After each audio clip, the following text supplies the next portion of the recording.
All sports, all the time. There's heroes and there's legends. Heroes get remembered. Legends never die. This is the Spoken Podcast. Hold your ears, folks. It's showtime. I'm your host, Lance Twidwell. Man, that kid, he can ball, man. He can ball. Touchdown, Kansas City! Patrick freaking Mahomes, baby! Let's talk some sports, because that's what we're here to do. You are tuned in to The Spoken.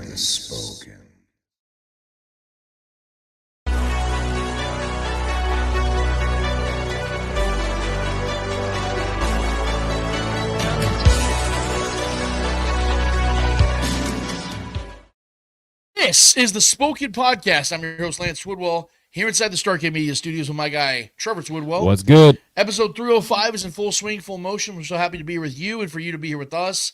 Whether you're live streaming, podcasting, or YouTube, we want to thank you so much for taking the time to be with us in this time as we have, I think, in my opinion, Trevor, it's going to be one hell of a show. We are so stoked to be here with you guys. I know this is officially the offseason. We're now starting to get into the swing of those things.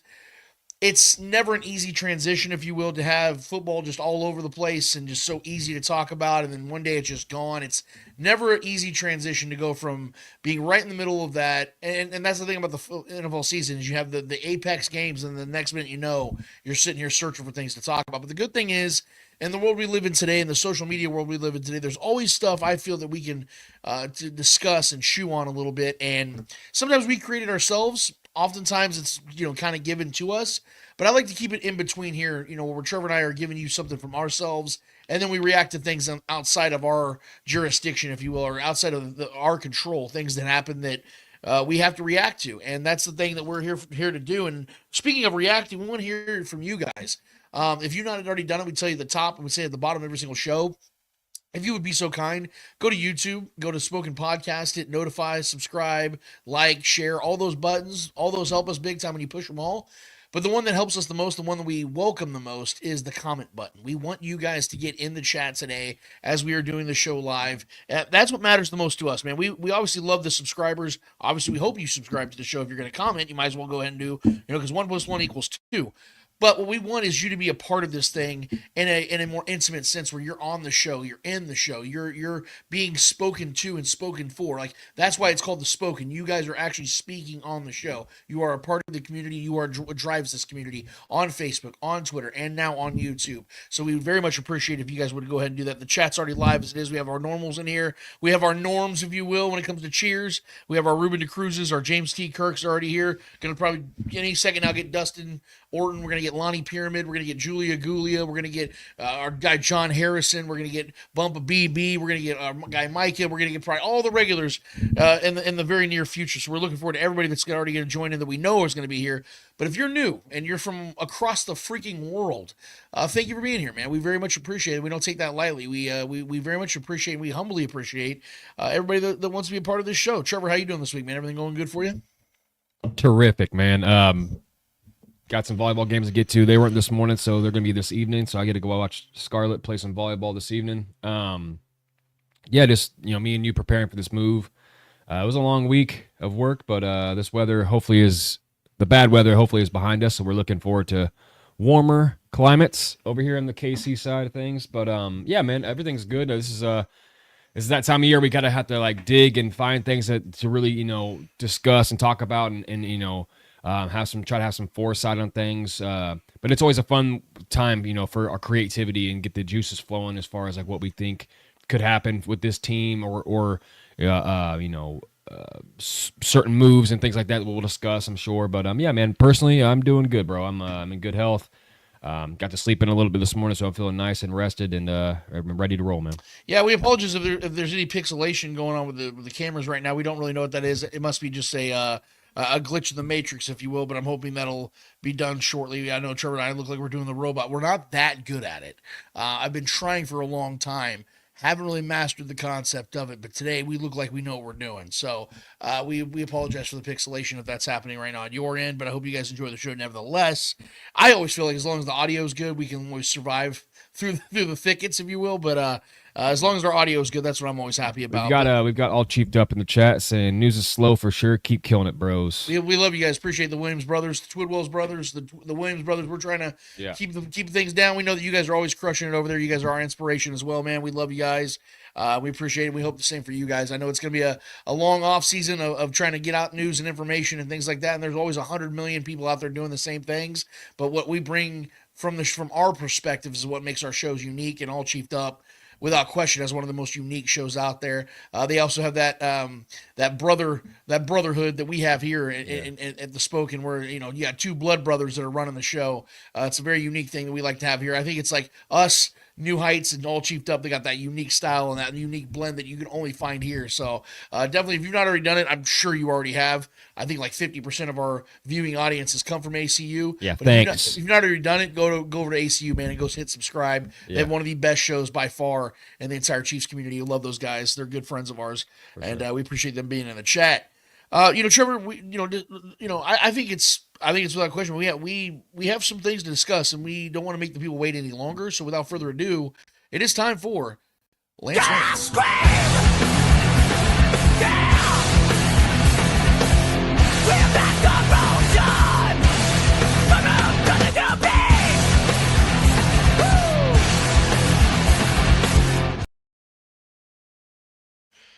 So, we have things to discuss, boys and girls.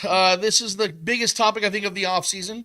I think it goes without saying, honestly, Trevor. We know that even though he is, I think it's safe to say that Travis Kelce is no longer the player that he once was. We know that this is a man that is very important to this team currently, and I think even moving forward. I'm not willing to go as far as to say, Trevor, that Travis Kelce is done. I don't think he is. I think that his own standard is what makes him seem like he's done. I think that he's been so great for so long, statistically and consistently, that when he's having a quote-unquote down year, what he's really having is a top 5 to 7 tight end year. Pro Bowl, That's how great he is. That's it. That's how great he's been. Is that when he finishes, I think, 3rd in receptions and 5th in yards, we're asking what the hell's wrong with Travis Kelce. Pro Bowler in a down year made the Super Bowl. It's unreal, man. Yeah, so he's a victim of his own standard, and that's just true greatness. Yeah. You and I, Trevor, have been very consistent on where we've stood with Travis Kelce. We've been able to admit, like, hey, listen, we might be wrong, but you and I have both stood the test of time with this, and it's not done yet. There's nothing confirmed, but we both have stood here and said that we believe that Travis Kelce is going to play at least one more season. Mm-hmm. And I still very much stand on that side. I believe that you do as well. I don't want to speak for you. You can speak for yourself. But we're getting now reports of things that we want to hear, and it's a good sign and good indication that you and I's prediction and a lot of people's hopes are going to come to fruition. So this is, if we can put it up on the screen real quick, Joe, this is a Sports Illustrated, Diana Rossini's report. She says right here, quote, I can tell you from just having a few conversations with people around the league in the last few days, there's definitely a sense that Travis is going to try and play more. I haven't heard anyone say, yeah, he's really struggling with what he wants to do. It's definitely leaning more towards that, Rossini said on the Rich Eisen show. Quote, that can, of course, change. It's going to be in his decision and his decision only. For this Chiefs operation looking to forward here, I think they feel pretty good that Travis has gotten a little bit more left in him, end quote. So I'm going to be honest with you guys. None of this shocks me at all. In fact, I would tell you guys that I would be more shocked if it was the opposite that she was saying, where we're hearing that Travis Kelce just really doesn't feel it in himself to play football anymore. He's just been really down in the dumps. He doesn't physically feel like he could go any longer. That doesn't sound like Travis Kelce to me. And I've never looked at Travis Kelce as a liar. And from everything, and obviously there's coach speak, and there's players speak, and there's things they have to say to play it safe. And Travis Kelce knows how to play the game better than anyone when it comes to that stuff. But we also see him very authenticated on his New Heights show with his brother. That's kind of like a safe space for him, where he kind of lets his hair down a little bit and can kind of just be himself a little bit more. It isn't as diplomatic. And from everything I've seen and heard from him over the last forever on that show, and just in other smaller shows that he's done, or even like off ESPN, off FS1 places, it's always come to my attention that Travis Kelce is still very much in that place of, I still feel like a kid. I still want to keep playing this game because I'm having fun. But I also think there's the element of, I know I'm still playing for what every player ultimately wants to play for, and that's championships. I said the biggest reason I stood my ground on why I believe Travis Kelce is going to play at least one more season. And I say that put a pin on that for a second, I think he plays at least one more season, is because of the fact that he knows that this is not over. Daughtry said it best, like I said all the time. It's not over, Trevor. Daughtry said it best, and I think Travis Kelce might listen to Daughtry, or at least listens to us. Because the point is, the Chiefs, as long as Patrick Mahomes is who he is, this team is always going to have a real chance of winning a title. It's going to always have a chance of contending for Super Bowls. Andy Reid and Patrick Mahomes are they're the core reasons why this is going to work, why it's going to continue to work. Neither one of them are going anywhere anytime soon. They are a nucleus that is staying put. And Travis Kelce knows that, yes, my game is descending from a physical standpoint. I am no longer going to be the guy that's going to get them 13 to 1,400 yards, 10 to 12 touchdowns. That's no longer Travis Kelce's game. But I don't think that's why Travis Kelce's playing. I don't think Travis Kelce is playing for stats. How do I know that? Because a year ago, when he was a much better player than he is to this point, he literally sacrificed having that streak uphold of 1,000-yard seasons to make sure he was rested enough for the postseason. Because he wants to win what? Titles. He doesn't care about his stats anymore. His stats are already goated. He's already up there with the greats. He already knows where he's at when it comes to Hall of Fame. What he wants is he's chasing more titles. He wants to end his career with more Super Bowl rings. And that is a better possibility now than him reaching personal accolades. He knows that because Patrick Mahomes is still intact. Brett Veach is still building this roster at a genius level. We're going to talk about that in a second as well. Yeah. And Andy Reid is still the best coach in the NFL.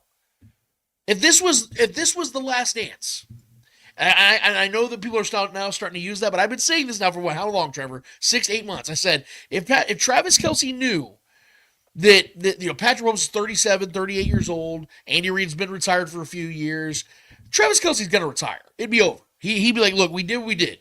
And we set out to do great things. We did great things. I'm at peace with this. Or at least pull a Gronk where he comes back for the postseason or a late something run. like that, yeah. But the fact is we would know that Kelce just would not be as committed as he is. And when Diana Rossini, who's as plugged in as anybody in the league when it comes to sources, when they're saying stuff like this at this early stage of the offseason, that's a great tell that he's going to be back next season. She always, leaves it open to change, by saying, oh, it could change. But usually when you hear guys saying early on that they're thinking about retiring, that's the sign that they're really going to be gone. But when they're talking about coming back already, and their bodies are hurting the way they are, the season just got over and they just lost the way they did, that's a great sign that Travis Kelce's coming back. But I want people to be excited for Travis Kelce's return, which I think is inevitable. I hate to say it that way because I know it sounds arrogant. Yeah. But I want Chiefs fans to be excited about this inevitable return for a bigger reason than having him on the field catching passes. When we talked last week on this show about the reaction to everything that took place this season and where this team is moving forward, we talked about the leadership of this team. We talked about this team moving forward, who's the voice, who's the heartbeat, who's the soul of this team. We know that Patrick Mahomes is the best player on this team. He's the field general. He's the one that guys follow on the field. But who's the guy, who's the voice? Who's that heart? Who's the guy that people go to confide in? Who's the guy that people know is going to be the one that gets you fired up before the kickoff? It's Travis Kelce. Yeah. So where his value Jason still lies. Kelce was the same thing on his team. Exactly. Those guys are just, that's how they're built, man. Where Travis Kelce's value still lies on this team is there. Yeah. He may not be the same player anymore. He may not play the same amount of snaps anymore. He may not produce to the same level anymore. But the respect and the quality of person is going to still exist within him. And that's what's going to ensue greatness from his teammates. Like guys like Rashee Rice, young players like Xavier Worthy, whoever else they draft this year, or whoever they bring in that's a new guy that's trying to fit in, find their way in, they're all going to Travis Kelce because he's that guy. He's going to be the extension of that coaching staff. And he's the longest tenured player on this team. He's the second pick that Andy Reid ever took behind Eric Fisher. Good trivia, by the way, if you guys ever want to use that. He is the guy that's going to be that extension of Andy Reid because he's the one that's had that 180. When he first came here, he was that immature kid. The first conversation Andy Reid ever had with him on the phone was, are you going to fuck this up? Are you going to fuck this up? Because I'm about to take you in the third round. This is my first draft for the Chiefs. I need to know if you're going to fuck this up or not. Are you going to take this seriously? Yeah. And you saw the growth of Travis Kelce as a man and as a football player. He is now a full 180 guy where he is a grown-up. He's a leader on the field. He's a leader off the field. He doesn't get himself in trouble anymore. He doesn't do those stupid things anymore. He's not a bonehead like he used to be. He wants to see that now for the other young guys that are coming up. And he knows better than anybody. Because Patrick Mahomes, let's be real, that kid's always been a good guy. He's always been the good kid. Travis Kelce wasn't the good kid. He was the one always getting in trouble. So he knows when some of these other quote-unquote knuckleheads come around, he's going to address it. He's going to identify it and help them get through it a little bit quicker than what he did. So that is where his value lies. And that is why I hope people are excited for him to be coming back, because I do believe it's inevitable. And yeah, he may only get 600-700 yards next year and a few touchdowns at best. Or he could have a resurgent year. I don't know. That's not where I'm really focusing on. Because I think the Chiefs are going to be moving on from an offense. And this is where I want to get in the Brett Veach conversation in a minute, Trevor. I think that this is now officially that time where the Chiefs move off of this GOAT-to-GOAT connection. And, that's my favorite thing. I love the Travis Kelce, Patrick Mahomes connection. But I think they're moving forward more towards a, Lord and Xavier connection, like I said, with Xavier Worthy and Patrick Mahomes, or a Rice Patty type of connection with Patrick Mahomes and Rashee Rice. That's what I was going to say. I think we are already seeing that unfold this season before Rashee Rice got hurt. That was already happening. Yeah. Rashee Rice was already the best receiving option on this team. Right. And he was going to be this past season. And I think we knew that was already happening. And I think they're really banking on that. And that was why that injury was so unfortunate. And then they had and then the Hollywood Brown already being out, that was the fact that we made the Super Bowl and we had 15 wins, it was insane as itself. But yeah, I think that changing the guard that was supposed to happen this season. It kind of did, because Xavier Worthy was the best receiving option this year, especially down the stretch. But yeah, man, I agree with that entirely. No, but I want to get your thoughts on this whole aspect, though, Trevor. I mean, you're still in the stance that you do believe he's going to be coming back. Yeah. You believe that his value is going to still be more on the side of like being on that extension of the coaching staff. Or do you think? Because I'm also not putting it aside to where I think that there's I wouldn't be shocked if Travis Kelce has 900 yards next year. He could have a really good season next year. Yeah, because I think if you get all our weapons back or add more to this pot, that's only going to give him extra opportunities. When Rashee Rice was doing his thing, that definitely freed up Travis Kelce in times too to make those big third down catches and things like that. So I mean, he always has big play potential. Travis, he doesn't have the wheels he used to have to extend plays and keep things going. But I mean, listen, dude, he was third in receiving yards at tight end this season. Third in receptions, fifth in yards. Yeah, so I mean, and that's a down year. I definitely think he can match or one up that next season. And the tight end landscape is always pretty flat, so it doesn't take much for one guy to really just outshine the others. And to your point about this real quick, when it comes to production, look at the majority. Who would you say are the top 5 tight ends right now in the league? I'm kind of putting you on the spot, but who would you say the top 5 tight ends right now are, moving forward for this next season? Brock Bowers, George Kittle, what's his name from Detroit? Sam Laporta, Travis Kelce, Mark Andrews. Okay, I'm glad you brought up all those names. Yeah, I was thinking about this morning before the show. How many of them, and I think we know who it is, obviously Brock Bowers. Brock Bowers is But besides Brock Bowers, of the other 5, who of them are the number 1 target on their offense? Yeah, none of them. You know what I mean? Think about it. Yeah. I mean, Sam Laporta was not very good last year anyways. He wasn't, his production outside, his rookie year was insane. And he has Amon-Ra St. Brown. He has Jameson Williams. He's got those 2 monsters in the backfield. The point I'm trying to make is Mark Andrews. Yeah, he gets a lot of targets, but we all know that offense goes through Zay Flowers in the run game. Yeah, even Sam Laporta's incredible rookie season, he wasn't the number 1 receiving option. And George Kittle, in a run-first offense, before Brandon Ayuk's injury, there was a couple guys you could say were going over George Kittle. Yeah, my point is, I think it's actually a great thing now that it's no longer Travis Kelce having to be the focal point. Yeah, it's great. Yeah, for sure. You know what I mean? Now he gets to kind of be that tight end one-ish, 1.5, and he gets to be the third option in this offense. If Travis Kelce is the third option in this offense did Brett Veach cook this offseason. Because I think Xavier Worthy's progress is going to continue to mount. Rashee Rice is going to be back. And if they go and get another guy, another piece in the draft or in free agency, and Travis Kelce's that third, fourth option, this offense, Brett Veach he did Veach season. It was Veach season all over again. I'm just honestly at the point where I don't care, and I feel, I don't know this, but I feel like he's similar in this position too. I think he just, whatever he's got to do to help this team win on a weekly basis. Exactly. To reach the end goal of accomplishing another ring. Right. I think that's all that matters to him, and I think that's where I am with him as well. I don't need him to go get 900. Yeah. I don't need him to go have 100 catches. I don't need that. I mean, if he wants to up the touchdowns, I'm cool with that. Right. We need to get those touchdowns up a little bit and figure out some red zone positions for that big body of his. I don't know why we haven't done that yet this year or these past couple seasons. He needs more touchdowns.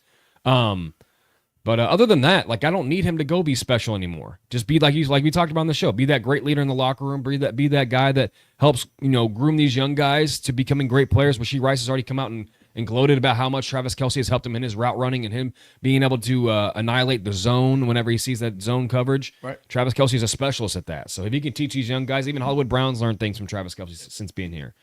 So if he can continue to be that guy and show up big plays when we need him to, convert third and longs when we need him to when the plays are breaking down, and Pat still has that trust in him, he can figure something out in situational football. That's all I really need out of him, man. And then be great down the stretch when we need him the most in the big games, the postseason, which we know he almost always does. Well, I will say this is another aspect I want to bring up in this conversation before we move on to just talking Brett Veach. I mentioned to you before the show, Trevor, that I think that no matter what happens with Travis Kelce, whether he ends up coming back or ultimately deciding, you know what, I felt like I could come back, but I think it's probably best that I just hang it up. Regardless of what the end scenario is, I think the Chiefs' plan at tight end can't really change, if that makes sense. I think we both know that more than likely they're not drafting a tight end early in this draft. Yeah. That's probably just not going to happen. The Chiefs aren't normally known to do that, first of all. I mean, hell, both Travis Kelce and Tony Gonzalez were round 3 picks. Yeah. So we know that that's probably not a reality. It's not one of their biggest needs right now because they do have solid players there with Travis Kelce still in tow. I'm still a Jared Wiley guy, too. Jared Wiley might have, whenever he comes off his knee injury, we'll see. And Noah Gray is a reliable asset. But I think they still need to handle it the same way. If Travis Kelce's back, they still need to go sign a veteran free agent, like we talk about Tommy Tremble or a Mike Gesicki, somebody like that. Or you go and trade for Kyle Pitts. Now, I know that's something you've never really been fond of, but here's the thing. At this point, you can get him cheaper than you ever would. Dude, I mean, you're talking about probably a day 2, day 3 pick at best. Yeah. And he's 24. People forget how young he still is. It's crazy. He's been in the league 24. 6 years almost. Yes. And he'll be 25 this next season. The point is, I would love to see that talent in Andy Reid's offense because we know how they like to utilize the tight end position. And he almost plays a positionless style of football where he can play like a wide receiver almost. And he's got that size, that burst, that speed. His hands need some work, obviously, but I think that there could be something to where he played as opposed to who he is as a player. I'm not making excuses for him because obviously he hasn't played to the best of what we expect him to be. He's the highest drafted tight end in NFL history. So there was expectation there. But with expectation comes you got to perform. You know what I mean? You got to do it. And he hasn't done it to this point. But if the Chiefs were to get Kyle Pitts for a 5th round pick or a 4th, whatever it might be, sign me up. And that would be something I think the Chiefs should do, whether they got Travis Kelce back or not, because that's the kind of guy that could be your tight end one. He has that tight end ability. Now, let me make this very clear, guys. Whoever the Chiefs tight end one is next season is not Travis Kelce. So you cannot expect what Travis Kelce's been for this offense for the last 10 years to be that. That is completely teams across unfair. the league have been trying to find their Travis Kelce for years now. Even when the Chiefs got Travis Kelce, people were like, guys, you can't expect him to be Tony Gonzalez. You remember that? Like people were like, you can't do that. And that was fair. Yeah. You couldn't do that. Maybe not the longevity. It's still a good valid argument, but right. But that's the point. Is we have to let them become who they are. Yeah. So everyone's a special, unique type of player. So whoever the tight end is that ultimately takes the majority of the snaps next season is not going to be Travis Kelce, literally and figuratively. Yeah, real quick, we got Joshua Hansen in the chat. He said, would you add Trey McBride, basically add him to the top 5 list of tight ends? I think him and George Kittle are pretty interchangeable at this point. I think Trey McBride is one of my favorite players. I think you were just lifting off some names you thought on the top of your head. I mean, top 5, up there. But I would say George Kittle, as far as production, he's always great. Yeah. I mean, he's, at the end of the year, is always up there. But Trey McBride is definitely a guy that's up there too for me. Did I say Tony Gonzalez was a 3rd round pick? I don't know. Did you? Yeah, Mike can just check me on that. He was a 1st round pick. I don't know what I was thinking on that. Definitely a 1st round pick. The point is, it's been 25, 30 years since the Chiefs have taken a tight end in the 1st round. Is what I'm saying. Yeah. Travis Kelce was the 3rd round pick. I apologize for that. I don't know if I don't remember saying if you said that or not. But John Harrison chimes in too. He says if he decides to play, I can see the Chiefs. This is referring to Travis Kelce. I can see the Chiefs tearing up his contract, signing a 2 or 3 or possible 3-year extension, spread it out, and bring his cap hit down this year. This is why. Okay, I'm glad. See, John, I feel like he reads my mind half the time. This is why I said at least one more season. Right. Because I'm not somebody that believes that this is like without question the final season of Travis Kelce's career. I was on board saying that even if we won completed the 3-peat, he was still coming back. Yes. Of course he was. Yes. I mean, it sounds cool, like right, and I would not have blamed him if he said, "Oh yeah, I'm hanging him up." Just did something no one's ever done before, no one will probably ever do again. Yeah, that'd have been a great time to walk away, but I still didn't think he was going to do that. And again, you knew it's because why? Because if they were to win 3 in a row, they're going to sit there and go, hey, guys. Yeah. 4's not win out of 4 reach. in a row. Yeah. You know, and it's a real thing.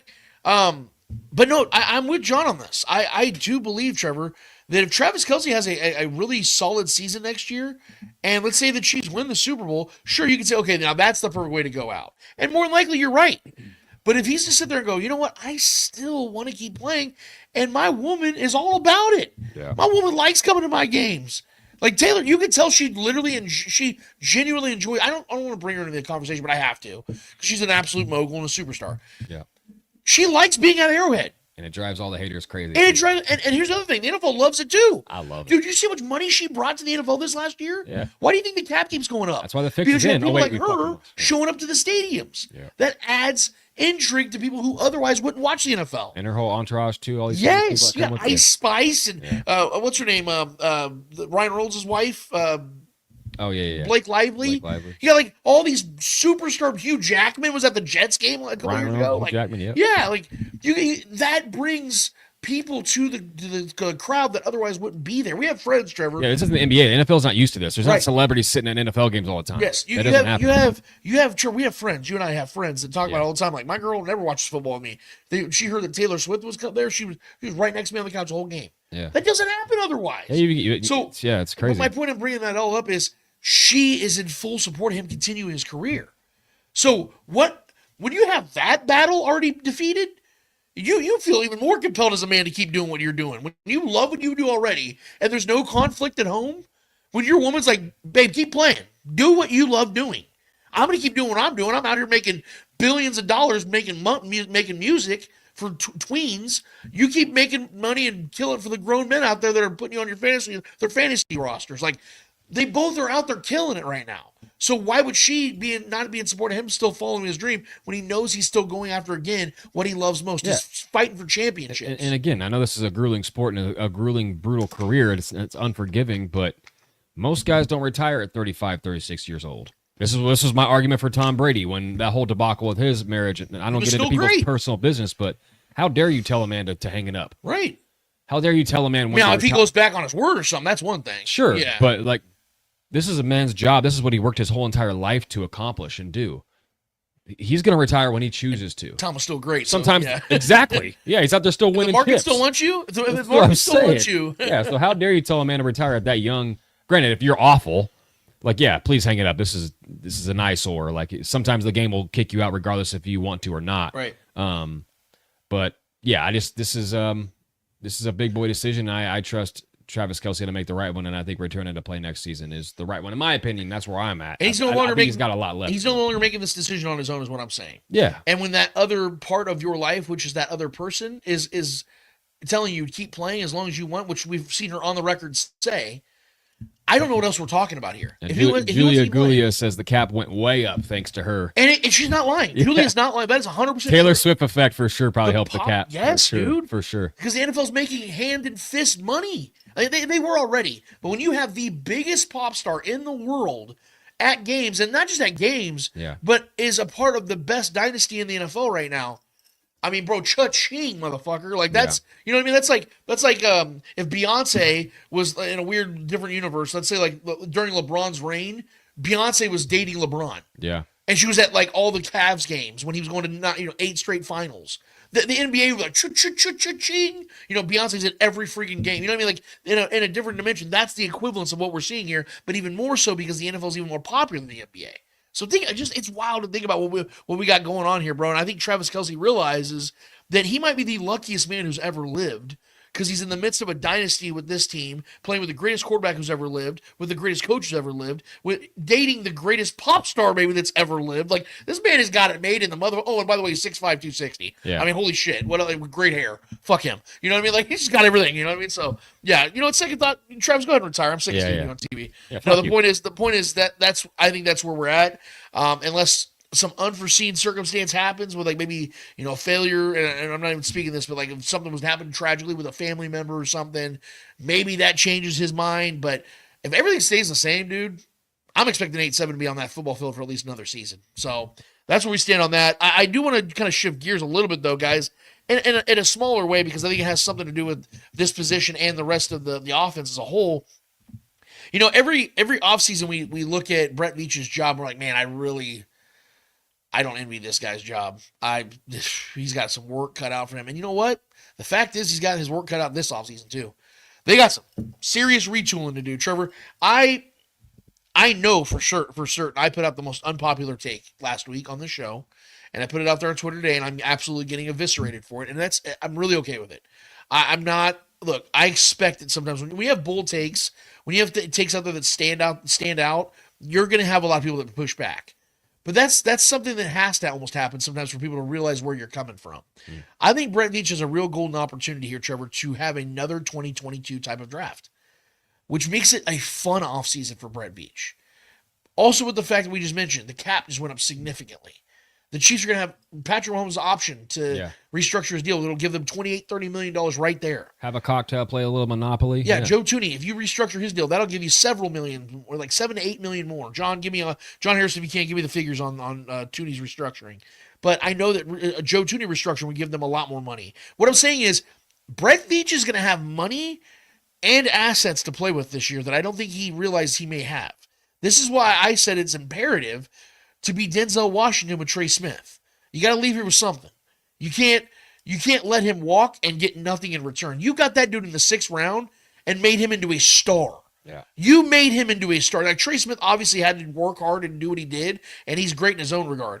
But you gave him an opportunity to play on the best roster and the best team. Shit, yeah. Trey overcame odds. Yes. Too. I mean, the odds were against him coming into the league with that heart condition. Yes, so, and look what he's done, man. So the Chiefs have got to get at least, I think, a earlier pick, like a top 40 type pick out of Trey Smith, or at least a couple mid-round picks out of Trey Smith and a tag and trade. I know the Bears are adamant to try to get Trey Smith because they gave up the most sacks last season. I know they can take multiple stabs in the draft at guys, but who would you rather have, Trevor, a 2nd-round guard or Trey Smith? Trey Smith. I'm going for Trey Smith. Yeah. So if the Bears are adamant about getting him, they can do a tag and trade with the cap going up. The Chiefs can eat that $23 million for the time until he gets transferred over to the Bears. The point I'm making, though, is there's opportunities here, Trevor, for the Chiefs to get draft capital. I know every single fan out there is like, oh, well, fuck yeah, let's do it. Until you hear about what you have to do to make it happen. Because right now I think the Chiefs have, 6-7 draft picks. It's not enough. It's not enough. And in my opinion, I'm greedy when it comes to draft picks. I want draft picks every year. I want 10+ draft picks every year. Yeah. Now, that's not a reality. But this is an offseason where it could be a reality, but I think it's a must. Because this team has to retool at several different positions on both sides of the ball. And I think that when you have such an adamant need at left tackle, and this is why I broke it down for you last week, Trevor, you have such an adamant need at left tackle, you have to swing for the fences in the draft. And where the Chiefs sitting at 31, you're not getting that future left tackle at 31. So what do? You have to trade assets that are on your team right now that can return value to you to help you trade up in the 1st round. This is why, and I know it's not popular. In fact, I know right now people are probably burning bridges in Kansas City because I said it. This is why you trade Trent McDuffie.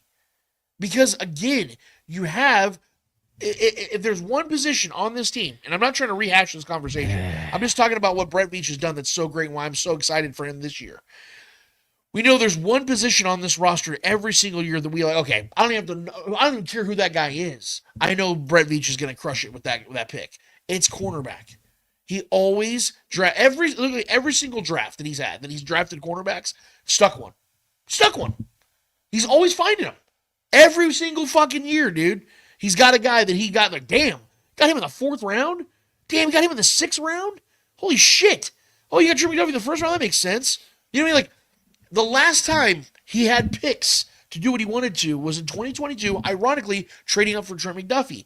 It would be poetic if they used Trent McDuffie in the same sense of, hey, we know we can draft the shit out of cornerbacks.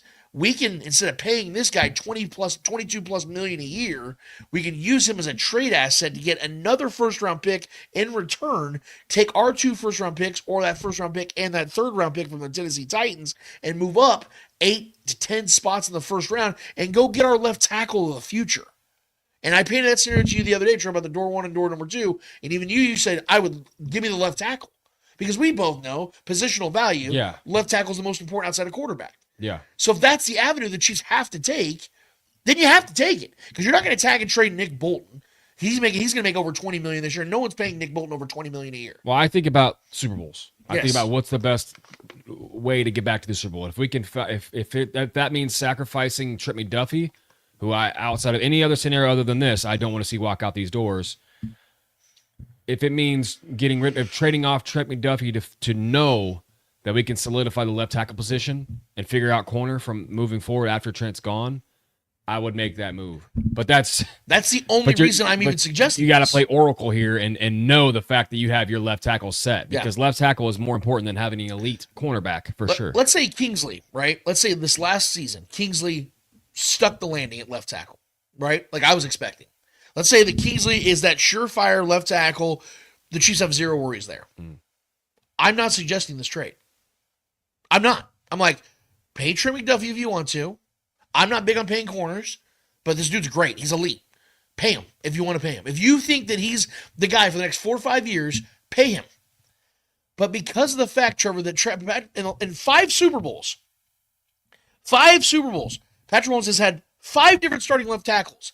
That's a problem. You can get away with that when Patrick Mahomes is in his athletic prime.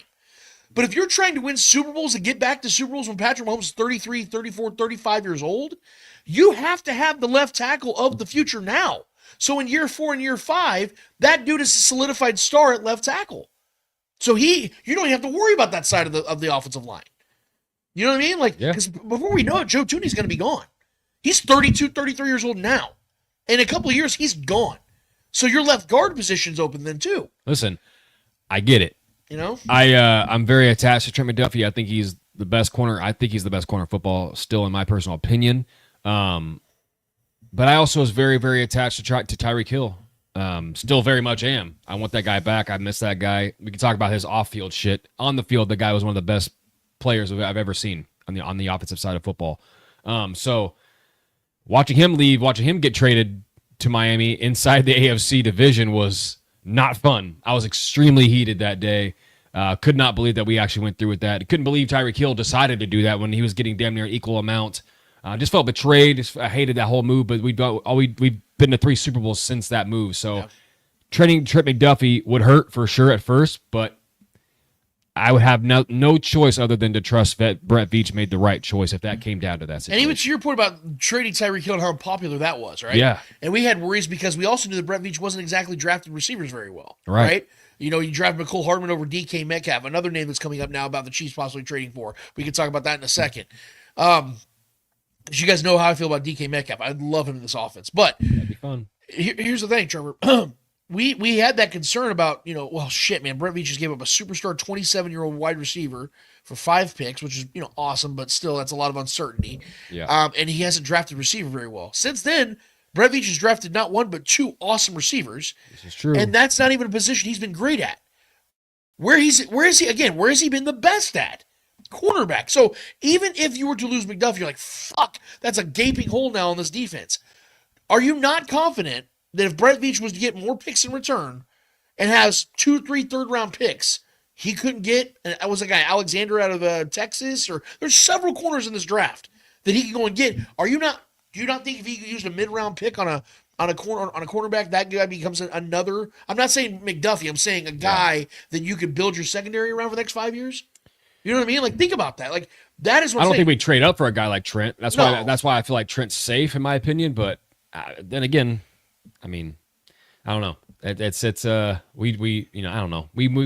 It's tough, man. Think about that. Imagine that scenario in 2022 if the Chiefs didn't have Orlando Brown Jr. They already had their left tackle at that time. They thought they were going to pay him. At that time, we all thought Orlando Brown Jr. was about to get paid. He was already on the roster. The Chiefs just traded for him a year ago. They weren't looking for left tackle. Yeah. You're going to tell me right now, Trevor, if the Chiefs were in the position they're in right now 2 years ago in that draft in 2022 with 12 picks, they're not trading up for a left tackle? Of course they are. But instead, they sold him. McDuffie fell, and they went and got him because they loved him. And I understood that because they didn't have a need at a more important position. Now they do. And they don't have the draft capital like they did back then. In fact, they have half of it. So how do you regain that type of capital? You have to trade assets that you have used for the last 3 or 4 years, but I'd rather use this capital for other things than paying this guy at this position. That's all I'm trying to say. And I'm not trying to make this a McDuffie conversation again, guys. There's other things I want to talk about, Trevor. Yeah, because Micah Hayes says the DK Metcalf trade argument will always be a quote unquote best of moments on this podcast. We had some doozies on that one, that's for sure. I'm not going to do that again. I do want to address that one head on real quick. Yeah. And I did on Twitter. If you guys don't follow me on Twitter, I did address this head on because I started getting tagged in a bunch of stuff. I'm gonna be real with you guys. I am probably the biggest DK Metcalf fan outside of anybody in Seattle, Washington. I probably am. I'm not trading for DK Metcalf. Yeah. Not this I have to maintain my integrity at some point, man. I'm sitting here preaching about getting draft assets. What kind of idiot would I sound like, Trevor? I'm like, yeah, get as many picks as possible. Oh, and trade 2 first-round picks and go get DK Metcalf. What the hell am I doing here? Yeah, because he ain't gonna be cheap. Look, DK Metcalf is a guy I want in this offense badly. I would love to have DK Metcalf in this offense. I think he would fit, and he'd be a monster in this offense. I would, in fact, trade 2 first-round picks for T. Higgins, though. Stop it. I would. No, okay. Well, T. Higgins is better than that DK. side of the table would do that. I'm not doing that. T. Higgins is way too injury prone. The point T. Higgins is awesome, but you would agree with me, Trevor. I think he's better than DK Metcalf. But DK Metcalf is more available. Let's be real. He's hurt. He's getting older too, and he's 25. I mean, 25. Come on. Yeah, but he's one of those guys he's not. T. Higgins, what, 28? DK is not one of those longevity guys, bro. He's gonna retire. T. Higgins is. I think he definitely could be. Oh. I think he's far more of a polished receiver, in my opinion. I agree with. Okay, he has a way better route. I'm saying, you think that T. Higgins plays another 6 years? I think so. Oh, I don't. I do. Yeah. He's got a lot of injury concerns. I would love T. Higgins too, just for the record. But I'm not trading 2 firsts for him. He hasn't had any major injuries though. DK. He has a lot of other injuries. He's got a ton of injuries. He's missed like 30 games in his career. I bet you he's missed 30 games in his career. I bet he has. Games, let's go look that real quick while I'm running my mouth. It doesn't matter. We're not getting either one of these. Yes, thank you. Okay. The point I'm trying to make is right now we have to maintain the integrity of what the pursuit is for the Chiefs. The pursuit is clearly left tackle. How do you get your left tackle? I think you still, and on my wish list, it was, Trevor, go sign DJ Humphries back, which I do expect to happen. They're going to probably get him for like $4 or $5 million, maybe a little bit more, which is cool. He's 31 years old. He's not your future left tackle. He's a spot fill bridge kind of guy, right? At best, he plays another year with the Chiefs, right? So what do? You have to go out and get a left tackle in the draft. You're not getting that dude at 31. So you have to. So here's my thing. And you guys want to crush me on my McDuffie take on that trade? Fine. I'm putting it now. The floor is all yours. Trevor, I want to put you on the spot as well. If you don't make that trade, how do the Chiefs get further in the first round and try to get it to left tackle? I mean, you agreed with me? Dealing trade, maybe trying to get picks for Trey Smith. Well, obviously yes, but I'm saying like you're not going to get a top 25 pick for Trey Smith. You're not. It's just not going to happen. I mean, the Bears make a lot of dumb moves, so I guess the Bears they have the 10th pick. They're not giving up the 10th pick for Trey Smith. Maybe sweeten the pot, maybe give a Trey Smith and a third or something like that. You can maybe move up. Maybe, yeah. That's not a bad idea. Because we don't have a 5th or a 6th right now, I don't think. The Chiefs. Do we have a 5th and a 6th? We don't have a 5th. We don't have a 5th right now. Yeah. We have a 4th, a 6th, and a 7th. Yeah, which, I mean, those are more dart throws at that point anyways, but I mean, outside of trading Trent, there's probably not many other ways.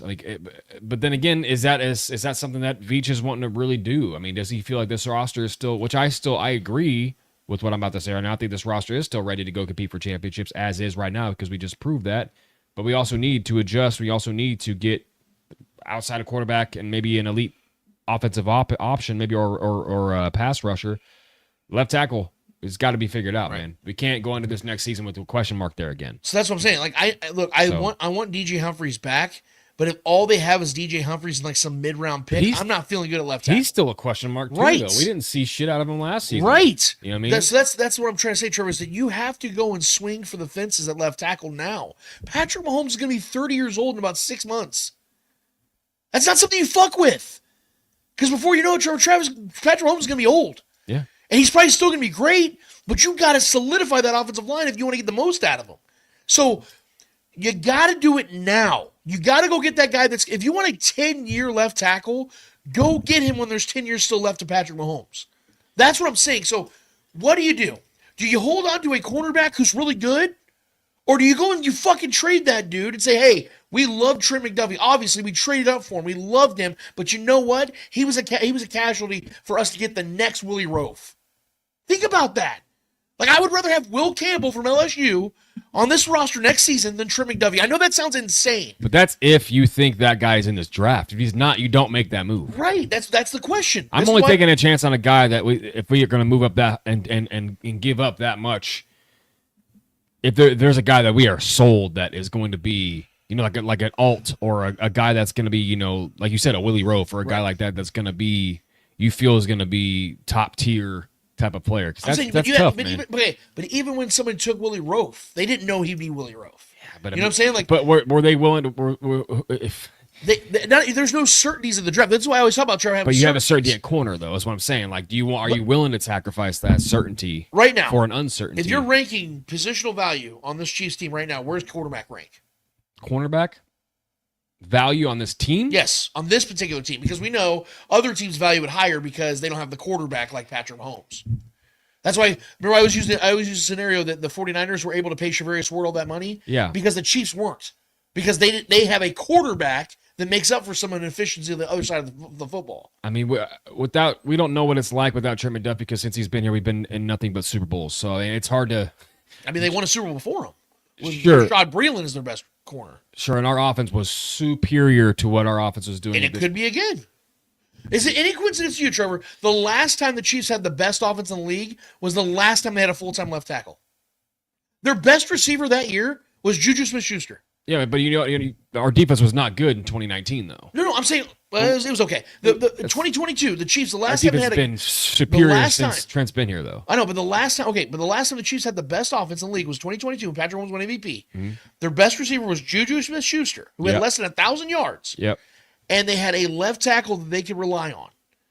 Chiefs fans couldn't wait to get Orlando Brown out of town. Since then, how's left tackle look? I want both, man. It can be achieved. Yeah. My point, though, Trevor, is think about it. I'm opening up that scenario. In my scenario, you are getting rid of a cornerback that's awesome, but you could go get another one because we've seen Brett Veach do it. The majority of the great corners they've had on this team have been guys that Brett Veach has drafted. Yeah. So I'm saying you may never get the greatness of Trent McDuffie again, but if you get 80% of him and your left tackle of the future, is that not what you want? I mean, that's hoping that everything unfolds the way we would. But we've seen Brett Veach do this. He got Orlando Brown in a trade. Yeah, I'm saying, okay. Orlando Brown was good, but he wasn't by any means great. Okay, but you just said last week we don't need a great left tackle to be what we need to be. We just need a reliable. If we're going to trade Trent McDuffie, I want a great left tackle. Obviously, that's what you aspire for. But I'm saying, like, if the next guy is just like right at that level of like above average left tackle who protect, like an Eric Fisher, okay? If you get Eric Fisher for the next 10 years, does the Chiefs offense not just go way up? For sure. Exactly. Especially when you equate Xavier Worthy as opposed to Juju Smith-Schuster and Rashee Rice as opposed to an MVS. Like you're alternating these pieces on the wide receiver side that are far better now than they were 2 years ago, 3 years ago. And you're getting that left tackle of the future. That's what I'm saying. You want both. It's possible. You know how it's not possible? If you sit pat and do it like it is right now. You're not getting both. That left tackle position is still a gaping hole. And if that's the most important position this offseason, we're going to have to make some unpopular decisions, guys. And that's the sacrifice of being a championship team. Is we're sitting here talking about fan favorites like Nick Bolton, who no one wants to see leave. I don't want to see him leave. Hell no. But you're going to have to let him walk because you can't pay him market value. They cannot pay Nick Bolton market value. They probably won't pay Trey Smith market value, even though he plays a seriously important position. They're going to have to make unpopular decisions and be cheap in certain places. Because you have a quarterback who is making a fuck ton of money, and you're trying to pay some of these guys. You're going to have to pay George Karlaftis. He's going to make $100 million. And he's worth that because he's a pass rusher. You're paying Chris Jones $40 million a year, essentially. So somewhere you have to play cheap. Oh. You know what I'm saying? Our guy Micah Hayes chimes in and says, I just checked again. We don't have a 5th and a 6th round pick. God, dude, I'm getting checked all day. And then he says, we have had a different left tackle in all 5 Super Bowls we played in. Crazy. Isn't that nuts? Yeah, But you can't that's expect unfair. that That's to unfair to continue. Pat, man. Yeah, you can't. And one of those left tackles wasn't even a real tackle. Yeah, we need Joe Duty. Pat needs a lifer on his side. Yes. Man. He's the guy that he can trust. And again, obviously, you want to get the next Trent Williams.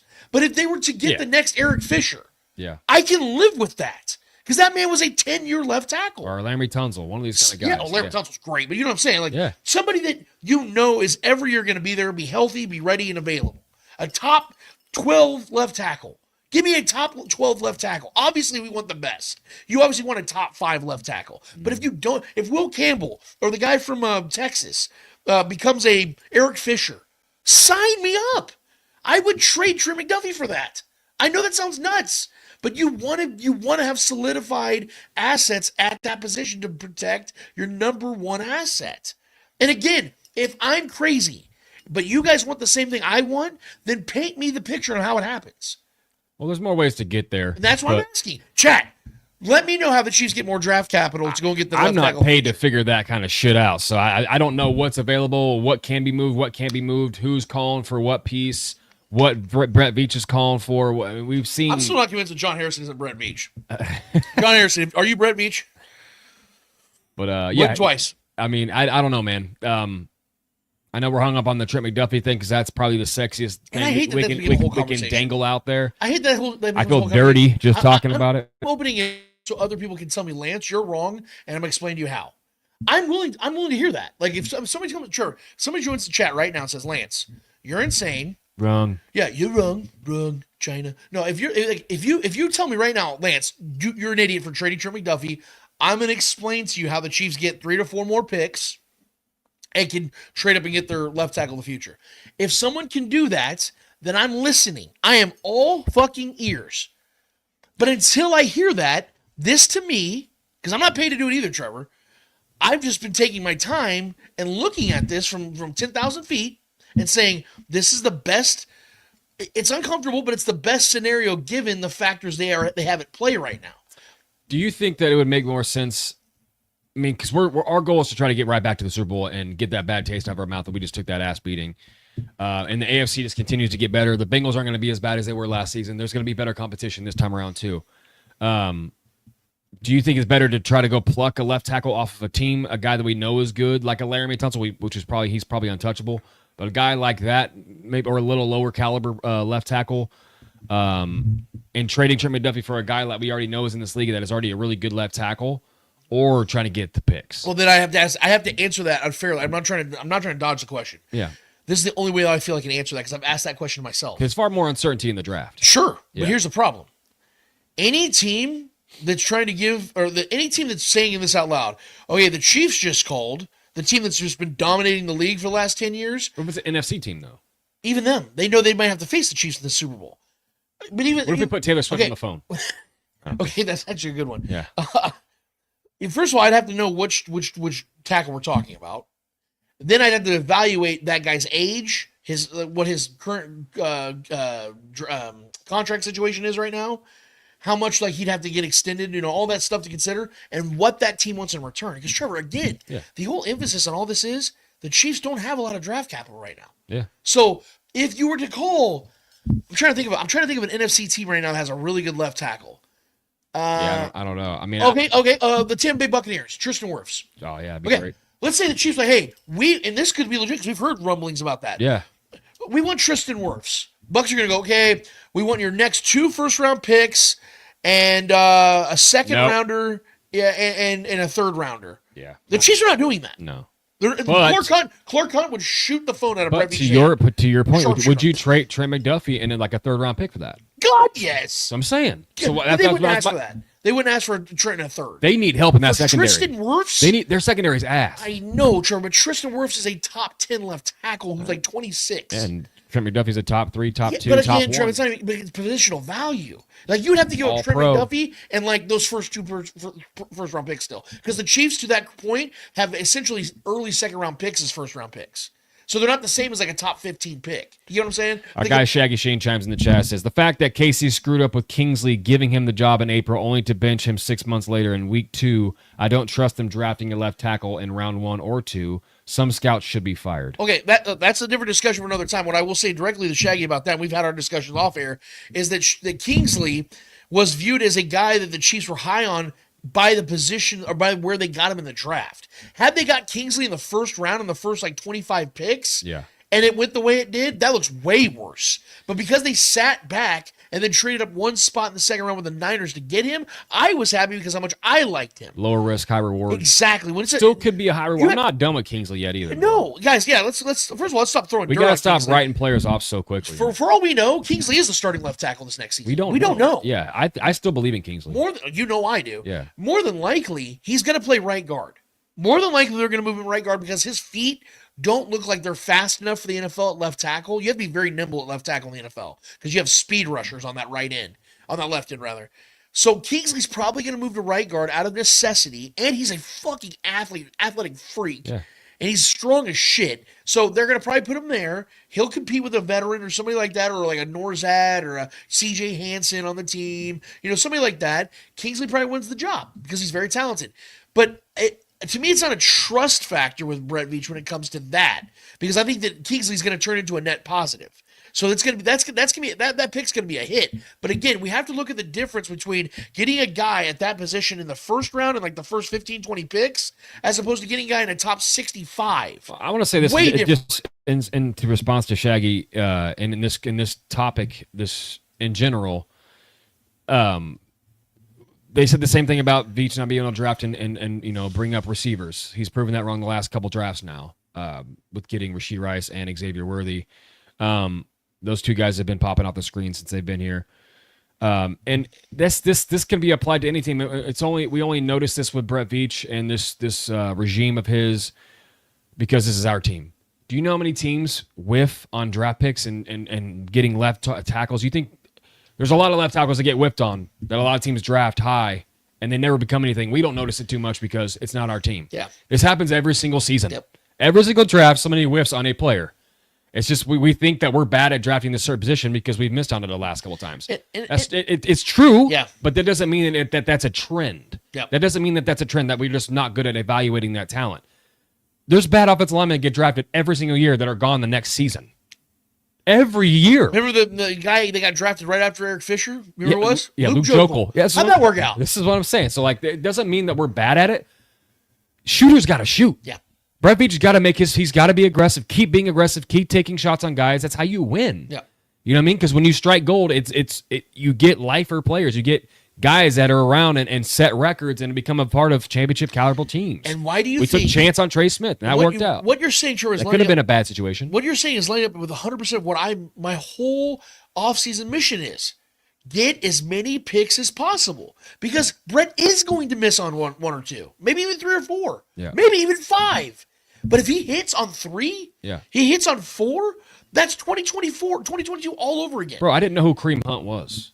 Exactly. Out of Toledo, they traded up for him. This is what I'm saying. That wasn't even Brett Veach, by the way. And I understand Shaggy's point about trading up and moving up to get a left tackle. That is a risk, but that is a risk I'm willing to take every single time. Every single year. Because that's how you find success, man. Trading, I don't know. What find that oil in the ground, what changed, tap into it. What changed the entirety of this franchise? What move? What move? Trading up to trading up 17 spots for a quarterback that everyone was calling a project out of Texas Tech. Just a gunslinger who's reckless. Yeah, remember that? Trading up 17 spots when you had Alex Smith here, and everyone was like, "Man, wow, you'd move up Alex Smith. He's a good quarterback. You guys go to the playoffs every year." In that draft, there was other quarterbacks taken that people whiffed on. Hello. You know, she's passed him on Deshaun Watson. I'm at just that saying. time was a bowler. Yeah, and that seemed like everyone was shitting on us. They said that was a mistake.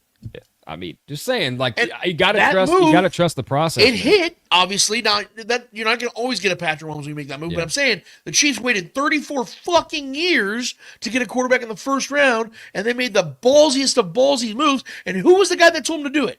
Yeah, Brett Veach. Well, how many? He's the one. How many top tier great left tackles are in the league? Right. There's only a few of them 5, that are 6? that pop off the screen. That are like, Jesus Christ, that's an elite left tackle. There's not a lot of those. So for us just to not being able to find one of those yet, we got to have patience, man. We got to keep shooting shots. And I don't mean to, guys. I'm not trying to piss on your guys' takes here, because I'm just responding to them and trying to open up the scenario of realism and all this, guys. We have people saying trade out of the first round. If you're trading out of the first round, you are guaranteeing that you're not getting your left tackle in the future this year. You'll get more picks, but if the Chiefs already have their left tackle in position, trading out of the first round does make sense. Their number one priority this year is identifying that left tackle of the future. Trading on the first round is not how you do that, guys. But to Shaggy's point, I get it, but which is why I brought up the what would you rather do? Would you rather try to accumulate more picks and try to find the left tackle in the draft, or trade something or trade assets to go get a guy that's in free agency or has like a year left on his deal? And to this point, to that point, who's a proven commodity. Shaggy says the Chiefs couldn't draft a left tackle to save their lives, pick him up in left tackle in free agency. Okay, who's that left tackle? That's the question. That's why when I asked, I didn't really have a guy in mind. There's two positions, or there's three positions in this entire league that are never free agents when they're great. Yeah. Quarterback, they always get extended. Edge rusher, and left tackle. Yeah. Those three positions, you never, ever, unless they're like 38 years old and they're way past their prime, they're a big name at that point. Yeah. You never, ever see guys in those three positions that are elite or great or difference-making guys that are like top-tier dudes that hit the market. They never hit the market. Peyton Manning, Drew Brees. Think about it. Shaggy says DJ Humphries. I said sign DJ Humphries, yeah. but we've seen literally like minutes of DJ Humphries play with this offense. Yeah, I want him for depth because even if let's say the Chiefs, Trevor, somehow, let's say the Chiefs find a way to trade all the way to like 15 with the Falcons, right? Let's say they get to like 15 or 16 like with the Cardinals. Trade all the way down there. Get Will Campbell out of LSU, who I like a lot. Or the like I said, I can't believe I'm missing his name from Texas. Somebody help me out here. The left tackle from Texas. I'm huge on that dude. Let's say they were able to get one of those guys. And I'm big on both those dudes. You still don't know if they're going to be developed in their first year because our guy Micah Hayes' point, left tackle Broncos, Garrett Bowles, was a 2 to 3 year development player. John Elway, to his credit, said, no, we're sticking with Garrett Bowles. Now Garrett Bowles is one of the best left tackles in football. If they'd have given up on Garrett Bowles, who's to say? This is why I hated the way they handled Kingsley Suamataia last year, because they immediately gave up on him. Now, maybe it was so bad that they're like, yeah, he's not right. Yeah. But my point is, to bring that all back up, then why the fuck did you let him be the guy from the beginning and not have any competition there? You had Wanyas Morass as his left tackle competition, who sucks too? What are you doing? Like, sign somebody else. Go draft another guy. Like, the fact that Kingsley was just given the job, if he was that bad, that's on you guys, not Kingsley. Julia Gulia says, what about the left tackle from the Rams? That's Alaric Jackson. He's a free agent. Played really, really well this past season. That's a name, too. And then Micah Hayes says, left tackle from the Broncos, Garrett Bowles, gave up 5 sacks in 2019 game versus KC where Pat hurt his knee and the team kept playing him. And he's balling. Yeah. Yeah. John Elway never gave up on Garrett him. Bowles is and that's what happened. Good left tackle. Garrett Bowles became something. Now that may not Kelvin be the Banks for everybody. from Texas. Kelvin Banks. Thank you, Kelvin Banks. I almost said Kevin, but yeah, Kelvin Banks. One of those two guys, him, Will Campbell, are the top two guys I'm looking at right now that I think would be at the top 15, 16 picks. Because remember, I explained to you, there's not a lot of teams that I think are taking tackle in the first round. I think like the Patriots, the Saints. I feel like tackles and edge rushers always go though. I know, but this is one of those weird drafts. Like, you always take swings on that guy. Yeah, like that. Yeah. But I think like the Patriots, even the Saints, have Patriots and Saints are two teams that I'm looking at going, yeah, they'll probably go tackle. So more than likely, Chiefs don't get a chance on one of these two guys. But they got to give themselves a chance to get somebody who's one of the best in this draft to get their difference maker. And if you have the depth of DJ Humphries as the veteran, then you have now done something they haven't done in a while, which is what? Solidifying both scenarios. You have the veteran experience and you have the young talent. They haven't had that at left tackle in how long? They haven't. Like, they went and traded for Orlando Brown Jr., and he was their guy for 2 years. They won a Super Bowl with him. He gave up 0 sacks in the Super Bowl. I'm sorry. Yep. He did his job. And they didn't want to pay him the guaranteed money he wanted. Well, he went on to be something else. He's been really good with Cincinnati, by the way. So I'm just putting that out there. I talked to a lot of Bengals fans. They're actually happy with Orlando Brown. That's just, you guys know how I've been a defender of his for a long time because he was the last good left tackle the Chiefs have had. The point I'm trying to make though is, guys, that Brett Veach has a real chance here to put an imprint back on this roster like he did 3 years ago in 2022. That might be the greatest draft in the history of this franchise. That's the mushroom stamp of all mushroom stamps. I mean, Brett Veach, like that, if we want Brett Veach to be at his best, I think the best for Brett Veach is to give him as many picks as possible because, yes, to that point, guys, he will miss on picks. He will. But he also hits. And he hits in late rounds, too. So give him 10 picks. Give him 8 to 12 picks every year. And this man is going to restructure retool this roster every single year. He is one of the best eyes for talent in the entire NFL. And he has the best coaching staff in the NFL. So while he goes and gets guys he has big plans for, he's giving them to the best coaching staff in the NFL to develop. And we talk about, our guy Shaggy talks about it all the time. I'm sick of seeing, because I brought up the DK Metcalf thing on Facebook. I'm sick of seeing the Chiefs go after, veteran guys that never pan out. Okay. Then let Brett Veach go get guys in the draft. Let him make up for the mistakes he made with McCole Hardman in 2019. Because I guarantee he wouldn't do that again. If he had his druthers, he'd go back, he would have taken DK Metcalf. So let him learn from his mistakes. Give him as many picks as possible. I'm big on not paying defense. Unless you are a unicorn one-of-one edge rusher or defensive tackle, I don't really want to pay you. I'm sorry. I mean, that sounds cold, but other teams will pay Trent McDuffie. Yeah. Somebody else will pay him $25 million a year. I'd rather use that money to shore up my offensive line. I'd rather use that money to shore up the edge rush. I'd rather use that money to go get a badass wide receiver. Because those positions are more valuable, especially on this roster. And Brett Veach knows that, and Brett Veach has shown us that he knows that. Because he's never, ever paid a cornerback. Not one time. Now, maybe that will change with Trent McDuffie. Because there was a time where the Chiefs never drafted a cornerback in the first round. Then they went and got Trent. I think that was a special situation, and maybe this will be a special situation where they pay him. I think that's probably the most likely scenario. They pay Trent McDuffie. Yeah. But I think there is still something in the back of Brett Veach's mind, and there's something that's telling me that. I'm not got any inside sources or anything like that that's telling me any different. I think there's something in Brett Veach's mind that knows I have a little nugget over here that I could use in a trade chip to go and get me what I need in this first round.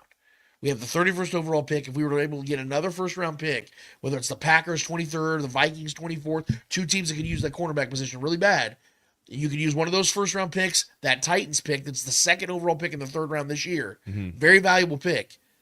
You could move up 5 to 7, 8 spots in this draft, and you can go get yourself a tackle. That's just the way I see it, man. You could go from having that 23rd overall pick in the Packers to like 15th with the Falcons. And then all of a sudden you got yourself a chance at a Will Campbell. You got yourself a chance at, one of these other tackles in this draft that maybe the Chiefs are big on that I'm not even addressing yet. The kid from Oregon, Conway, I think his name is. Big ass dude, long freaking arms. We know that's the type of tackle that Andy Reid likes, 34-inch arms, So that's where I'm at on it. We man, we can sit here and hash on it over and over again. I'm sure the chat's going nuts about all this right now. But I you know what? Well, fuck it. Let's get to their questions. I'm sure there's questions being asked. Trevor, let's go ahead and get to speaking, man. What are they asking us today? All right, you guys know the drill. If you guys got more questions as we're going, definitely chime in, and I'll get to those. But you will be at the bottom of the list, so I got to start from the top here. Our guy Tony Russell, what's up, fellas? What up? What I would hate to see happen is Noah Gray puts up good numbers if played on a regular. Could he become the number one? What do you guys think? Kelce will always be the man. Look, I do think that Noah Gray has that ability to be the number one, but again, I hope you guys understand what that means.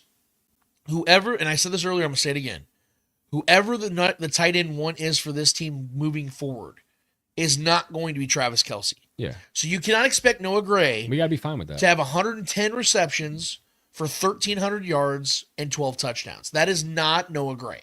Noah Gray, in my opinion, is a guy that if he was the number one guy out of that room, 800 to 850 yards, 6 to 7 touchdowns.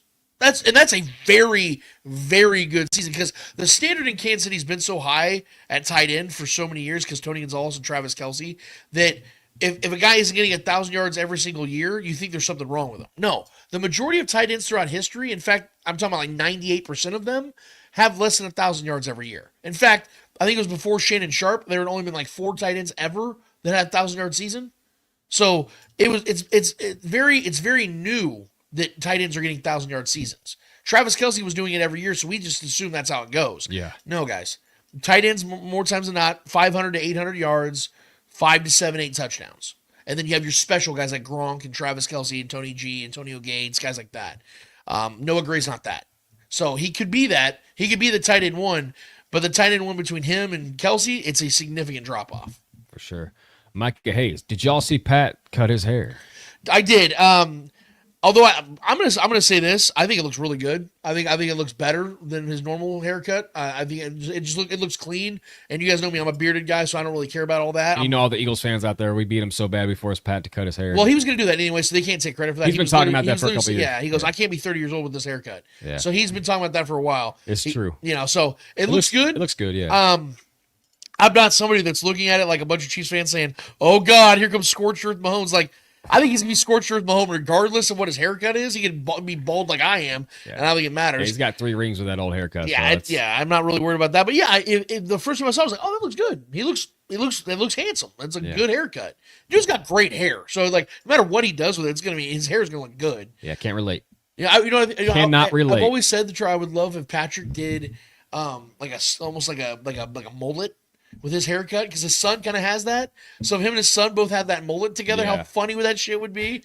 Like Patrick has like kind of a shortish hair up here and like lets it like a just do a rat tail down. Just do a rat tail. Oh yeah, like eastbound. Bro, the eastbound down the alignment with their voices is still one of the funniest things you'll ever see on the internet. Dude, yes. It's so good. They have the same voice. It is so funny. Oh my god. But yeah, the cut looks pretty fresh, man. I'm not gonna lie. Julia Gulia.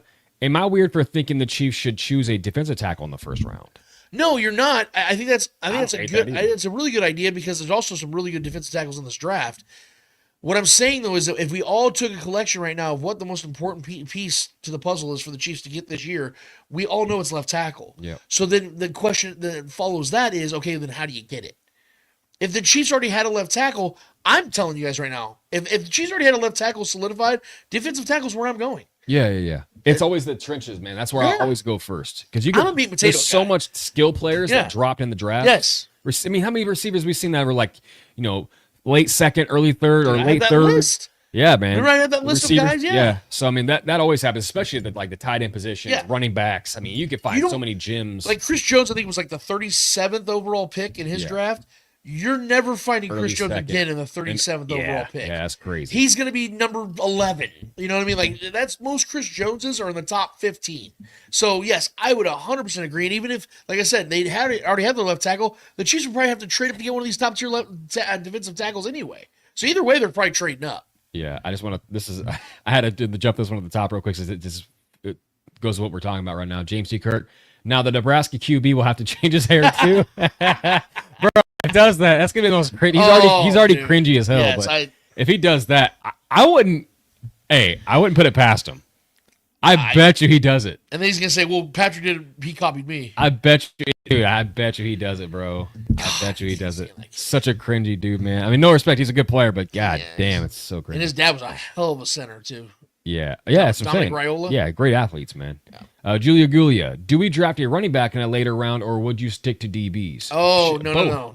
If we get more picks, definitely both. Yes, we need to get a running back in this draft for sure. I've been trying to be careful on how I'm talking about all this, because I'm obviously giving you guys the tidbits of what I see the Chiefs doing at the front of the draft. But like I said, with getting more picks, the Chiefs get more stabs at the plate. I'm going to give you a little bit of an insight of what my draft prediction is going to be. I think the Chiefs are going after running back in the third round. Oof. Think about this. We just brought it up, Trevor. Who was the last great running back the Chiefs drafted? Kareem Hunt. Yeah. Well, yeah. He led the league in rushing his rookie season, and then next year had 14 touchdowns in 10 games. He was going to break records that year until Bill Belichick, somebody sent that video to the NFL. Dude, that was the last time. They traded up for him in the third round at Toledo. Yeah. There are a few running backs in this draft that I'm very big on. The kid out of Iowa and Devin Neal out of Kansas. Devin Neal, baby. Bro. I want Devin Neal, bro. They want explosive backs that can be dual threat backs and catch out of the backfield. Both of those guys can do that. And that's why I personally like Devin Neal more, because I've watched more tape on him, obviously being here in Kansas. I think Devin Neal is a perfect running back for the Chiefs. And I'm starting to see a lot of Chiefs guys, like contributors, content creators, are all drafting Devin Neal like 95. Top 60. Like, I think he could fall to 95. I do, because that's how running backs, they usually fall now.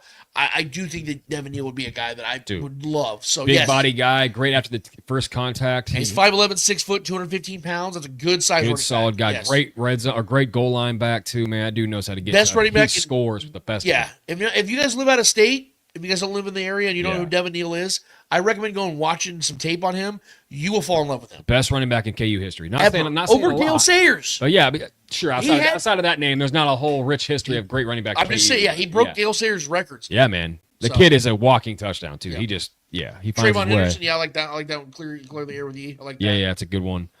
Julia once again. How long do y'all think Rashee Rice gonna be suspended for? I'm going to stand firm about it. I think it's going to be 4 to 6 games. I think he probably misses the first month. Outside of his season. injury, how well recovered is he from his injuries as well? Yeah, but I do think that we're going to hear by like week 1, week 2, the severity of his suspension. I definitely do. I think that he's going to miss. We'll see Rashee Rice probably back like the week before Halloween.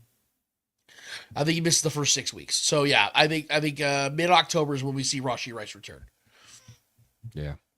Hopefully, man. I want to see him have a big bounce back year. That'd be huge.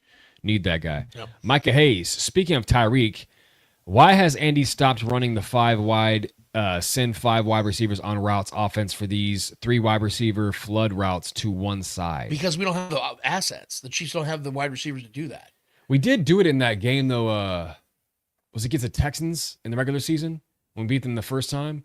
We spread everybody out, and Pat was just getting the ball out quick, and they had no answer for it. That was fun to watch, man, and it worked. I think if the Chiefs, I expected, honestly, I expected to see that in the postseason. We didn't do it. I was really surprised. well, I do believe they get Hollywood Brown back, and I think when you have him, Rashee, and Xavier Worthy together, that's gonna be the best nucleus the Chiefs have probably ever had at wide receiver. And then you're gonna see some of that creative shit come back, where Andy Reid's got the bodies to do it. Yeah. But when you have MVS and Justin Watson and Kadarius Toney and Sky Moore, like, you're not doing those things. Those guys are so limited as players. You can't do that. Yeah, you could get away with it for a game, but you're not doing that for a season. So I think that when you have the bodies and the capabilities of doing that, you will see some of the air raid attack again, which I have missed. Because, look, you guys think that Patrick Mahomes wants to play like Alex Smith? Everybody's like, oh, the Chiefs turned him into Alex Smith. Guys, that was out of necessity. Yeah. Because I'm sitting here praising Brett Veach, but some of y'all have been around for a while. Y'all remember what I was saying in 2023 before the season started when I was criticizing Brett Veach about how horrible and piss poor this wide receiver room was? Patrick Mahomes had no choice. He had to play dink and dunk offense because they gave him a shit wide receiver room. And then in 2024, completely rebuilt it, but everybody got hurt except Xavier Worthy, who was a rookie who was learning his way into this offense. We also need to figure out that left side so we can give him some proper time You guys- to make plays downfield. Yes, 100%. You really think, guys, if Patrick Mahomes would have had a healthy Rashee Rice all season and Hollywood Brown, they're playing dink and dunk? Yeah. Fuck that. Patrick Mahomes would have led the league in yards, probably touchdowns, and would have won MVP. I think Rashee Rice had a chance to lead the league in receiving yards. Hey, look what he was doing. He was on pace for a crazy amount of numbers. Yes. I mean, he was going to have like Insane. 120 receptions. Yeah. He probably will next year, even with the He's on pace for like 1,800 yards, dude. those 5 games next year that have 100 receptions still. Like, Rashee's a high-octane. That's why I love him I in just this hope he has offense. that juice still, because He that's a will. pretty significant knee injury, man. It's Yeah. unfortunate, but I hope he has that juice still. Demetrio Spence, do you guys think the Chiefs will trade out of the first round for more picks? No, I don't. I think that if anything, the Chiefs are trading forward. This is the type of year you have to lean into what you guys got to get. You can't play it safe, and trading out of the first round is playing it safe. If the Chiefs had their biggest positions of need already solidified, sure, go ahead, trade out of 31, get another second-round pick and a 5th round and a 3rd or something like that, and fuck with those mid-rounds if you can do that. They cannot do that right now. They don't have the luxury of doing that. Now, if by some miracle you were to use that 31st overall pick and a collection of other picks when you're trading back to go and get a Laramie Tunsil, which is not happening, but if you were to get a guy of that ilk, sure. But no one, that was the point I was trying to hammer home earlier. No one is going to try to help the Chiefs out right now. No one that has a left tackle that's good or really good is going to be like, yeah, let's give them to the Chiefs. We say that, but it happens almost every year. It doesn't though, Trevor, because But the Chiefs got a right tackle. We didn't think the Bills would Brown. trade again in the draft, and they did, and we got Xavier Worthy. Sure, but we're talking about unproven assets at that They've point. done damn near 3 of the last 5 years. The Bills, And that's stupid. yeah, But they were giving up unproven assets. sure. It's not like they gave the Chiefs. It's on free agents. It's not like they gave the Chiefs Deion Dawkins. true. For Christ's sake, imagine that. That'd be the single dumbest trade in Bills history if they gave the Chiefs Deion Dawkins. Yeah. Right? The Ravens. Everybody's like, oh, look, they gave Orlando Brown to the Chiefs. Well, they're idiots. Remember, Orlando Brown at that time was a right tackle who was wanting to play left tackle. Ronnie Stanley was their left tackle. That's why Ronnie Stanley is still their left tackle. Yeah. Now, that's the whole point we got to make here, is that it was a bad trade for the Ravens because the Chiefs also got, with the 58th overall pick they got from the Ravens, Nick Bolton. Yeah. So it really helped the Chiefs big time. So, I don't see anybody going, yeah, we have a 27-year-old left tackle who's probably the 8th best tackle in the league. Chiefs, you want him? You know what I mean? Like, I just don't see that happening. I think the Chiefs are going to have to go and get their guy in the draft. There's nobody in free agency. I know Shaggy said free agency. Name him. You really think Alaric Jackson's going to come? Let me ask you this, Trevor. Do you really think Brett Veach is going to spend market value on Alaric Jackson? No. You know how much he's going to make? He had I think, a career year this past season, but they're not paying Ronnie Stanley because Ronnie Stanley's going to make $120 million. Yeah. They're He's not hurt paying a lot that. too. They would have paid that for Trent Williams. You know why? Because Trent Williams is worth that. He's a Hall of Fame Yes, player. he's the best. He was the best left tackle in football. That's why the Chiefs were going after him. They were like, hey, we'll spend whatever it takes to get you. They're not going to do that for Alaric Jackson or Ronnie Stanley. Those guys are not dudes that you're going to spend that kind of money on because Ronnie Stanley, first of all, is injury prone, and Alaric Jackson's had one good season. Let's be real. Yeah. And he's probably going back to the Rams anyway. Probably. You're probably right. Julia Gulia, is Kingsley another Lucas Niang? I'm not ready to do that yet. Soon. First of all, the reason Lucas failed is because he was always hurt. Kingsley's not hurt. I mean, Lucas Niang had the profile. Yeah, he's always hurt. He had oblique injuries. I was excited when we drafted knee that injury. kid, Remember that yeah. horrific knee injury he had against the Bengals? That was terrible. Yeah, outside of injuries, Lucas Niang was fine. Yeah, he just fit the profile, Kingsley, but Kingsley's far more talented than Lucas.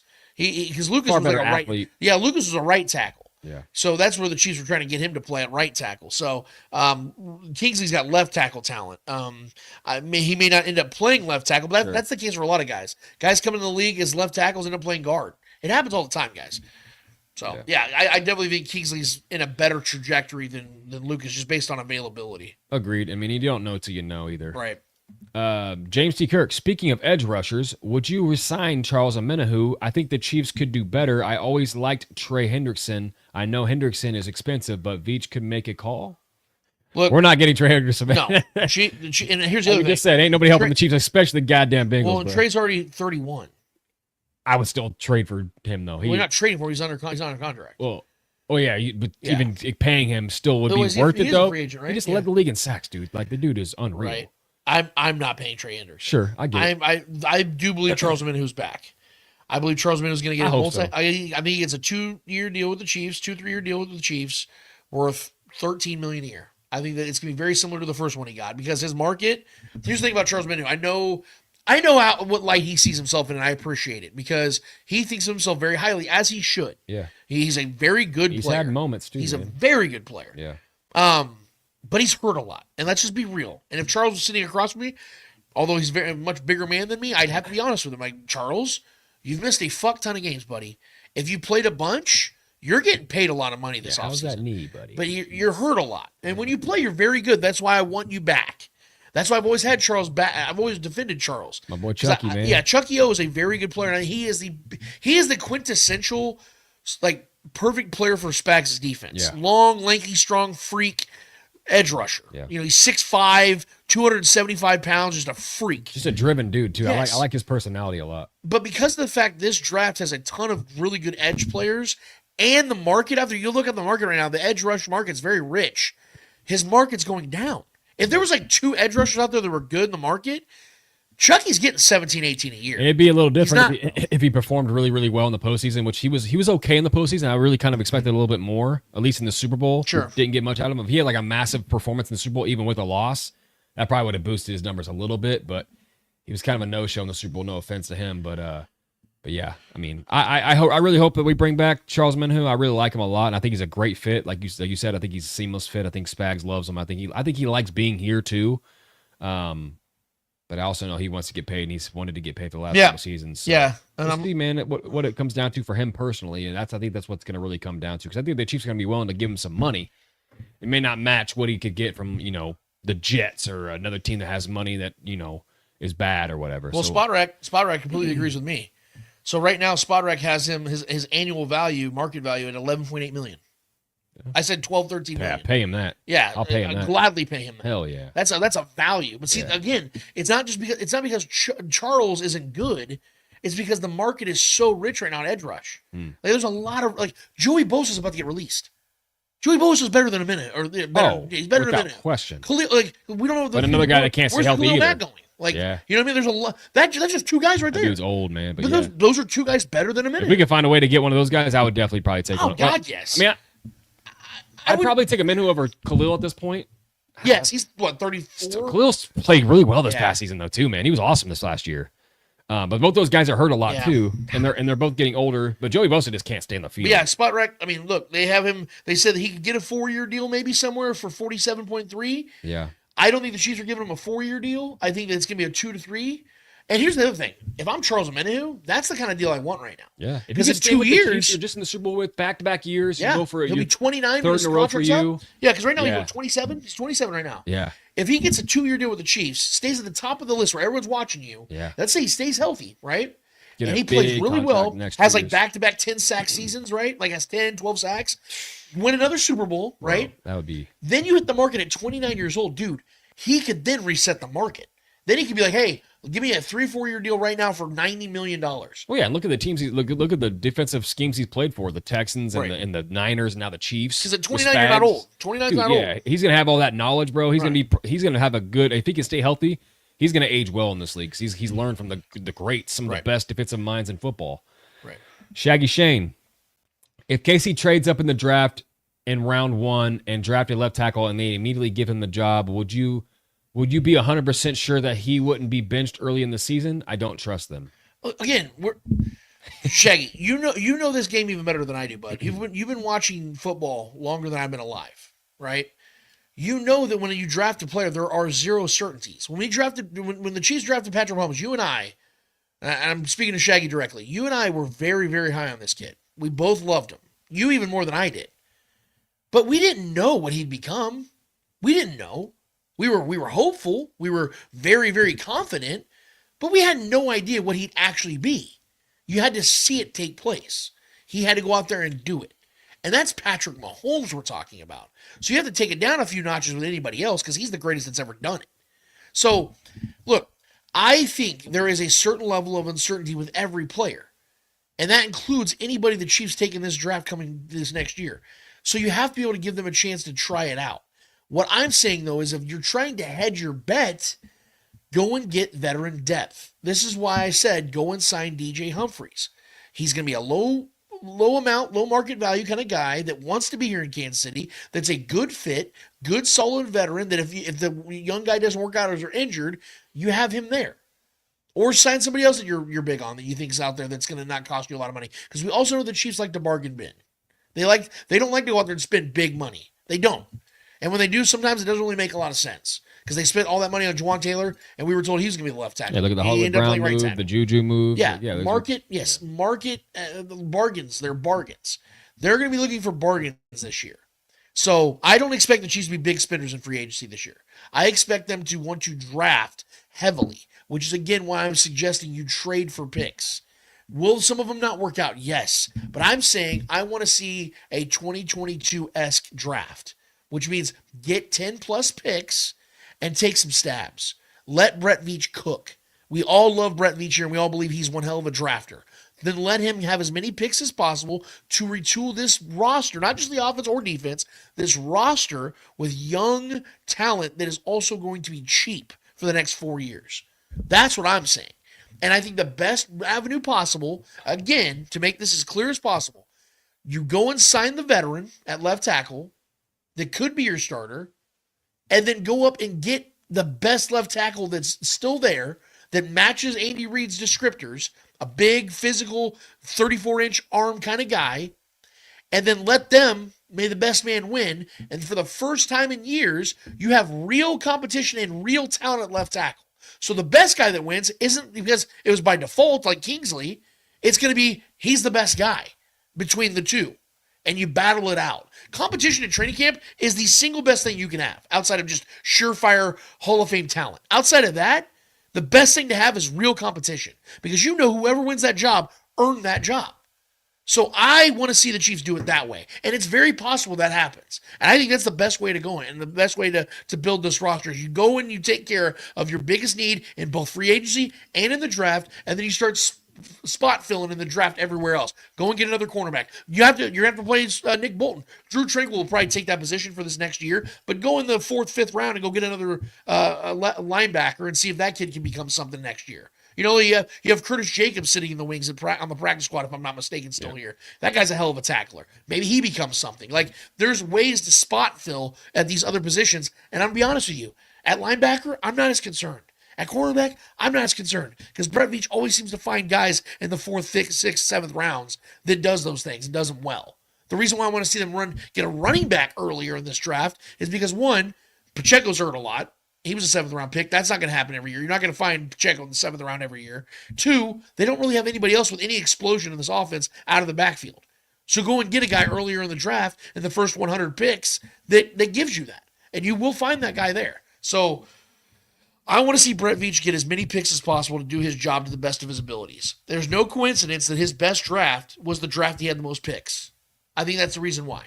And if you go look back go look at NFL Pro Football Reference.com, go look at Chiefs draft history and ask me and show me the best draft he ever had, and I guarantee you're going to say 2022. He's had other good drafts, no doubt. 2021 was an awesome draft. He got Creed Humphrey, he got Trey Smith in that draft alone, and Noah Gray. That's a really good draft. 2022, he had 7 starters out of that draft. If you want another 7 starters out of this draft, go get him more picks. Speaking of running backs, Demetrio Spence, where do you guys see the Chiefs drafting a running back, and which RBs do you guys like? I don't got a lot of names, but Gary Neal is at the top of my list for sure. Or Devin Neal. Gary Neal. I always say Gary Neal. Devin Neal, NBA player, random. Devin Neal from KU is definitely a guy I want to. I like the local kid. I like just from what I've seen. I've watched a lot of KU football this season, and that would be a cool story for him. And I like his talent, and I think he's a good fit. But other than that, I haven't really dove into much draft names that I want, and then I'm looking at yet as far as like film on what guys I think are a good fit. I do want a bigger body back though. I'd like to have like another younger version of like a Kareem Hunt kind of running back, a big bruiser that's really good at getting extra yardage after contact. Because as much as I like Isaiah Pacheco, he has never really been very good after contact. He absorbs it well and he runs hard, but he's not one of those guys that's always going to be moving forward. He can take hits and he gets knocked down on first contact a lot. And I want another guy like a younger Kareem Hunt. And those guys were going to fall in the draft. I think if you're wanting a guy more like Kareem Hunt, I think you're going to probably want a guy out of Arizona State like what was his name? Scadaboo. Cam Scadaboo. He plays a very physical style of football. Yeah. But with that comes injuries, though. Sure. You got to watch out for that. Look, the Chiefs. There's no shot the Chiefs get like Ashton Genty. He's going to go in the first round. Mario Hampton out of North Carolina. He'll probably be a top 50 pick. Caleb Johnson may still be there out of Iowa, who I love. That kid is so good. I think he would fit this offense seamlessly. He's also a bigger back as well. He's like, I think 6'1". He'll probably be gone too in the first 65 picks. So unless the Chiefs are planning on getting him in the second round, I think he's gone. Where I would agree with, I think it was clear the error PV. Travion Henderson out of Ohio State, he'll probably be in the mid rounds. Yeah. Dylan Sampson at Tennessee is awesome. I would love to see Dylan Sampson come to the Chiefs. Quinshon Judkins out of Ohio State as well. That kid's him and Travion Henderson were basically neck and neck, best running back on their team. But of course, Devin Neal. I think Devin Neal is probably the most realistic when it's. I'm thinking the Chiefs go running back at like 95. Yeah, the 95th overall pick in the third round. We probably in reality should just go in free agency because we can't trust the Chiefs to draft him because Clyde Edwards-Helaire didn't work out in the first round. So we probably shouldn't trust Breach to make these moves and take shots on guys in the draft. So let's just go get a nice free agent. Let's see what Leonard Fournette's up to. Bring back Kareem Hunt and just go from there. Right. So, TJ, with the next and final question, as far as I'm concerned, when does Pat start his receiving camp in Dallas? That should be happening anytime between now and April. Next few weeks. Yeah, I think March is when he starts getting things. He always takes about 4 or 5 weeks off for family. They go on like a nice trip, They do the thing. I don't know if that's gonna be the case anymore because they have more kids, so maybe they stay home a little bit more. But yeah, I would imagine that probably late March, early April, you're gonna start seeing pictures of him and Rashid and Xavier Worthy and Nico Remigio and those guys are going to be out there warming up, getting things going. The guys that are already on this roster. I'm excited for the next season for Nico. See if they can build on what he showed us this past year. Well, yeah, you know that. I agree. I want to see him get more involved in the passing game too. I would love that. I would absolutely love that. In fact, you know what? If they don't want to, if they say, hey, listen, we're going to give Nico a shot and draft a receiver this year, I'm good with that. Because I think Nico's got talent. Juice. He's got talent, man. He's got juice, man. I would like to see the Chiefs, though, if they are like kind of like eyeing at some drafty wide receiver, have him go to the Mahomes camp. Have him go down there and work out. Like we saw Xavier Worthy work out with Patrick Mahomes where the Chiefs drafted him. He was down there. So I'd like to see that. I would imagine, though, Patrick right now is probably not, I don't want to speak for him, but from everything I hear and we hear, Trevor, he's not sleeping well these days. He's ready. He wants to play football again. He's ready to go again, man. And that's the beautiful thing about the NFL is that before you know it, we're right back at it, dude. These things, like the seasons fly by, but we get there pretty quick. Like before you know it, dude, free agency is going to be here. The draft's coming up. Like it's some exciting times, dude. Like for football. Football never really goes away. No. So Patrick, you better believe he's already in his bag. Like, okay, him and Bobby are working out. You know, I guarantee him and Bobby have already done his job. This is what he spent his life doing. He's obsessed with it. Yeah, he's obsessed with it. You know, that's the difference. That to bring up like, some of the analogies, like why Michael and Kobe and LeBron are so great. It isn't just because they were so talented. They're obsessed with the game. Yeah, they're obsessed. Never stops. Yeah, like Kevin Durant the other day. I was watching a video of him. Not to go too far into this rabbit hole. Oh yeah. But he's crying. Yeah, I seen that. And I loved it. It was good seeing him get candid like that. God, I loved it, dude, because he gets so much shit, you know, and he's brought some of it on. I've been up and down with him throughout his career. Yeah, been kind of a biatch about some things sometimes. But what I loved is he talked and he was crying about. He was talking about how much he loved basketball. Right, and the culture of it and the love of it. Yeah. Don't you want to be that person that loves something that much? Yeah. Like you're obsessed with something that much. That it brings you to tears because you love the game that much. Like that is the kind of guy you want to have on your team, is somebody who's that obsessed with being great and winning. And that is what Patrick Mahomes is. He is not only a great talent, he is a man that is literally how do I say it? Just completely consumed by this game. He has to have it. It's what drives him. Sure, he's a family man. He has all the great things outside of football. It's his purpose. It's his passion. But that's him. Yes, exactly, man. So I would imagine that you're going to see very soon Patrick out there, and he's going to be wheeling and dealing. And haircut or not, Scorch Mahomes is coming back because I think the Chiefs are going to do everything in their power to give him that offense again that he had in 2022, 2018, 2019, 2020. That offense will come back. They did that this last offseason. It just guys got hurt. Plain and simple. When guys get hurt, there's nothing you can do about it.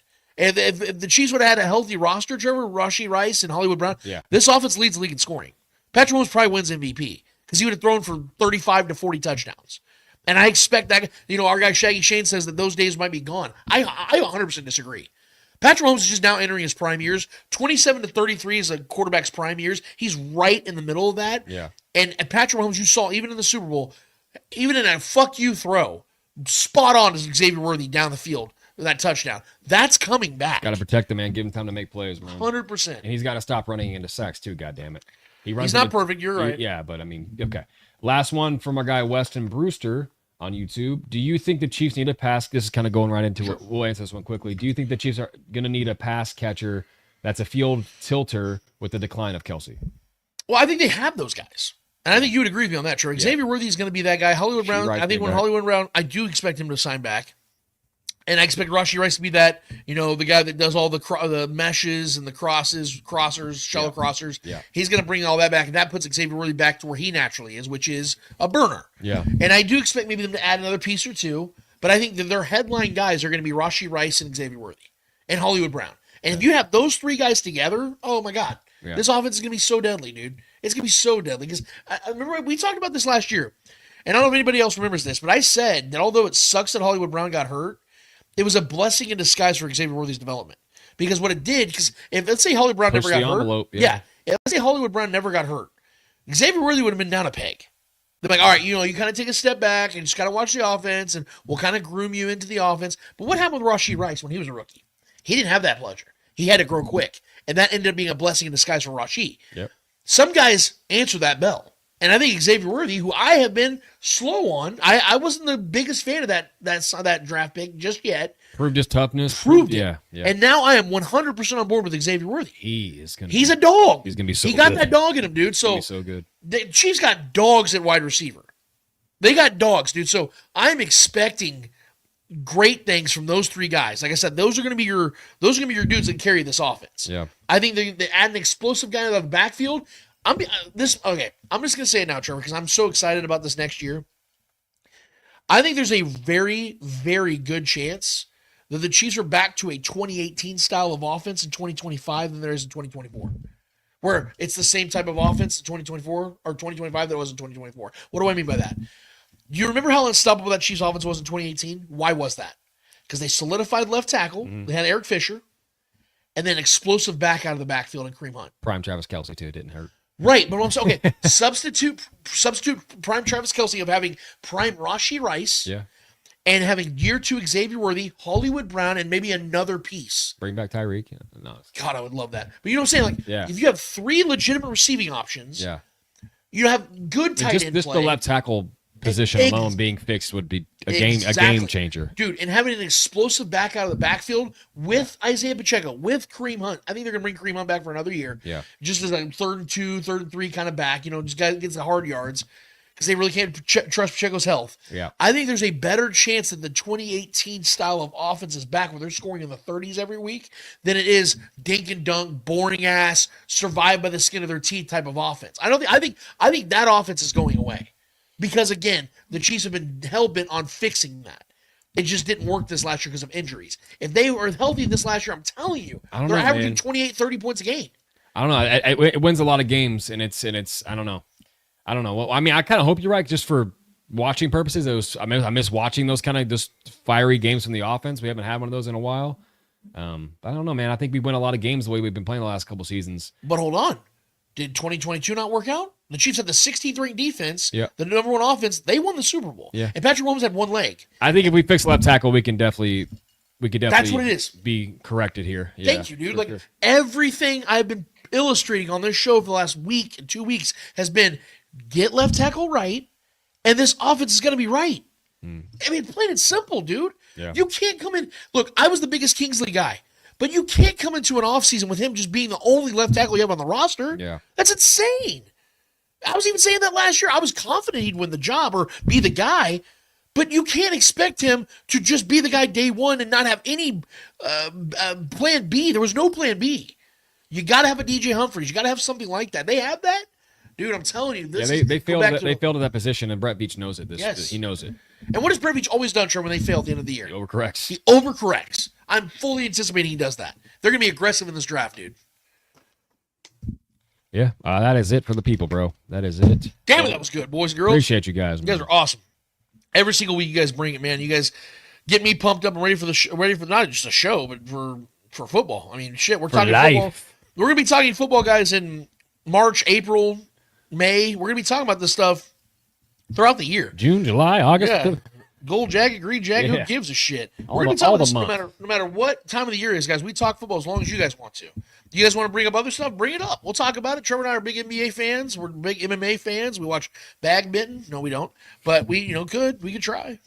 But yeah, every single week, man. I tell you, the top of the show, it's at the bottom of every single show.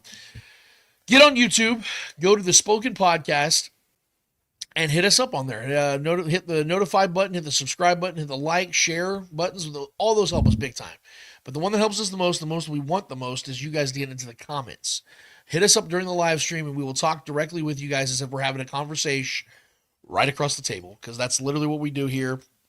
You guys are part of the daily discussion, the weekly discussion, and we hope that you guys will subscribe to our channel over on YouTube as well, because that helps us continue to hopefully monetize this bad boy so we can do more things with this show and have more shows, period. We'd love to branch this bad boy out and have multiple shows. We'd love to, just to give you guys a little insight, I mean, the goal I've had for years is to have, shows, the Spoken Podcast. 2 shows at the same time. Yeah, exactly. What would you do with $1 million? No, seriously, I want to have shows for the Spoken that, cover soccer. I want to have shows that cover the MMA. I want to have shows that cover, the outlandish stuff that doesn't get talked about on here a lot. I'd like to have because we have friends, we have people that are in the know, Trevor, that know these sports very well inside and out, that would love to be a part of this, but we can't afford them. Quite frankly, it's their time, so we got to be able to afford people to be able to do shows like that. And that's what we're trying to do here. And we love every single one of you guys that participate now. We're just trying to grow this thing to get to that point. So we appreciate every single one of you guys that have been in the chat today. We really do appreciate it. We hope that you guys will be back next week and next Saturday as we continue to push the show further and further into the 300s. But in the meantime, Trevor, we have one more order of business to get to. What is it called? Hold this L. Each every episode, we finish off every single episode with a series of L's in the world of sports. Whether those L's are friendly L's or not so friendly L's in the world of sports, we promise you, whoever is holding the L's in the world of sports deserve those L's in the world of sports. Trevor Twidwell, who's holding the L for you this week? Victor Wembanyama, yeah. My goodness. Won't play another game during the 2024-2025 NBA season.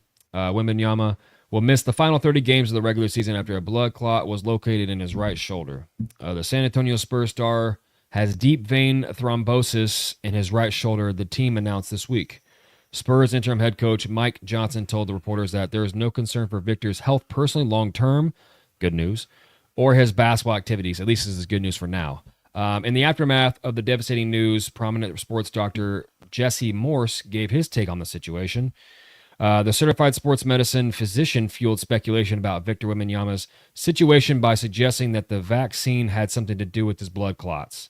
That's a blood clot. Dr. Morse wrote on X, "How much do you want to make a bet that he received the COVID vaccine?" I'm just going to leave that there. Listen, I'm not a political guy, and by any means, I think it's very separatist. I think it just keeps people separate and keeps people at odds with each other.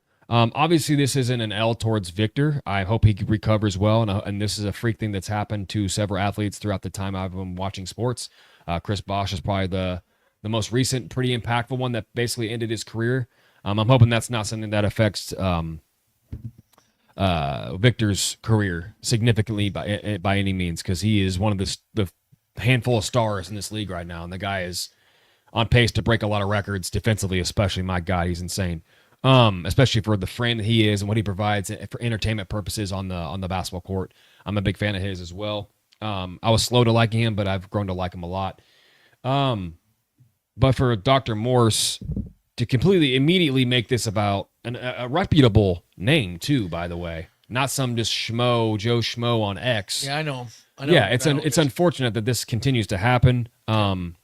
It's unfortunate that people just immediately jump to these kind of conclusions to make, to get their chance to put in a political rhetoric attached to something that's happened since the beginning of human species. Blood clots have been around since we can remember. Even before we actually knew what they were, these things were happening. Random health scares happen to extremely healthy people all the time. It just happens to be on a grand scale when they are professional athletes, especially of the notoriety of one Victor Wembanyama, who's one of the biggest faces in sports. So that's L-worthy in itself. This is also an L to the NBA this season because it sucks that you're going to lose one of your biggest stars when you've been struggling rating-wise in comparison to years of the past, and now you're losing one of your biggest stars in the game. So that's an L-worthy situation there. But yeah, I just wanted to kind of put this out there for, obviously, my condolences to Victor and him losing out on the rest of this season. Obviously, my boy De'Aaron Fox going to join forces with them this season, so that kind of really puts a damper and wet blanket on the Spurs season as a whole, because they've been a good team this year. So that's a massive loss, man, to a superstar in this league for them. But mostly this is going to Dr. Morse, man. I'm just every chance somebody gets, especially with someone who has a reputation of an actual doctor, by the way, just forcing his political ideology or rhetoric onto a situation that's someone's personal life and health. I don't even know if Victor got the vaccine. I don't even know. I really don't know. Obviously, this Dr. Morse is assuming he did, and that's why this is happening, even though blood clots have been happening since the beginning of human species, right. For Christ's sake. I mean, anybody who has asthma, anybody who has any other situation going on with their health, it's got to be because of the vaccine, correct? No. So, yeah, Dr. Morse and the NBA simultaneously going to have to do me a solid here and hold this L. Love you, Jess. I consider him a friend. We've talked, but he knows where I stand on this whole thing. We've had our disagreements on this, and this is one thing that we're just going to have to vehemently disagree on. I stand in lockstep with Trevor 100% on this, and it doesn't have to be political. It's not. It's forced. It's a forced thing, man. And I'm just going to say this real quick to add to Trevor's point, because I feel that it's only necessary as the host of the show to show where I stand on things. And I'm not afraid to put 10 toes down on things. You guys know that. Back when things were going on politically, when it came to racial injustice, we took entire segments of our show to talk about those things, and I stand by everything I said to this day. If you want to make it political and you stand on one side of the aisle, remember that the guy that is our acting president got this vaccine as well. That is where I'll leave it. So if you have a problem with it, ask him why he took it. Because if you stand in support of him, and a lot of people that are against the vaccine do stand with him, then ask why he did it. That's all I'll say. Now, I want to give a W to the NHL, believe it or not. Oh, yeah. Because this Four Nations thing was fucking awesome. Now, America, yes, bitch. America did end up losing to Canada, Yes. but it was awesome the way, because what this did is it did something that I didn't think was going to happen, Trevor.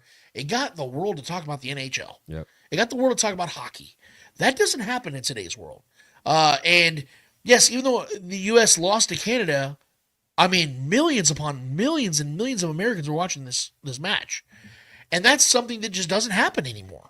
Hockey at one time was a pretty fairly popular sport in America, but we know it's a Canadian sport. We know it's, not really our thing here, unless you live up in the north, by Minnesota or Michigan and places like that.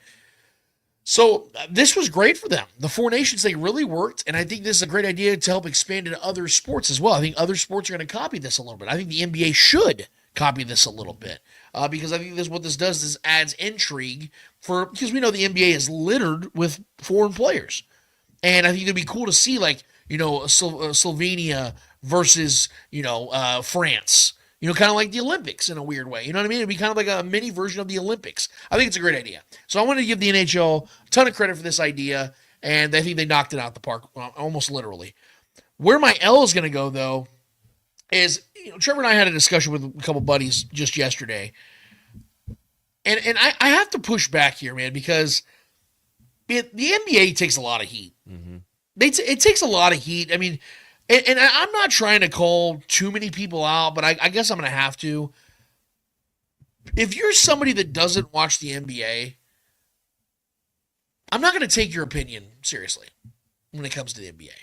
Because I can always tell really quickly when somebody doesn't watch basketball, even if they claim to. Yeah. When you say the things you say about the NBA and how much the game sucks now, and I mean this in the most polite manner, but it's not going to sound polite. You do not know what you're talking about. I'm sorry, you don't. Yeah, it'd be the equivalence of me trying to break down neurosurgery or brain trauma. I don't know. I just don't like it. I just don't like it. It's not the same as it was in the 80s. Yeah, it's not a good product. The surgeons were better back then. They were less selfish. They did it for as much money. Like, what are we doing, guys? I don't like watching the best athletes in the world. I don't like the NBA. Literally, the talent has never been better, bro. It's insane. But what's funny is, and allow me expand on this just for a second. The things that people hate about the NBA are the things that guys like Michael Jordan created. What do I mean by that?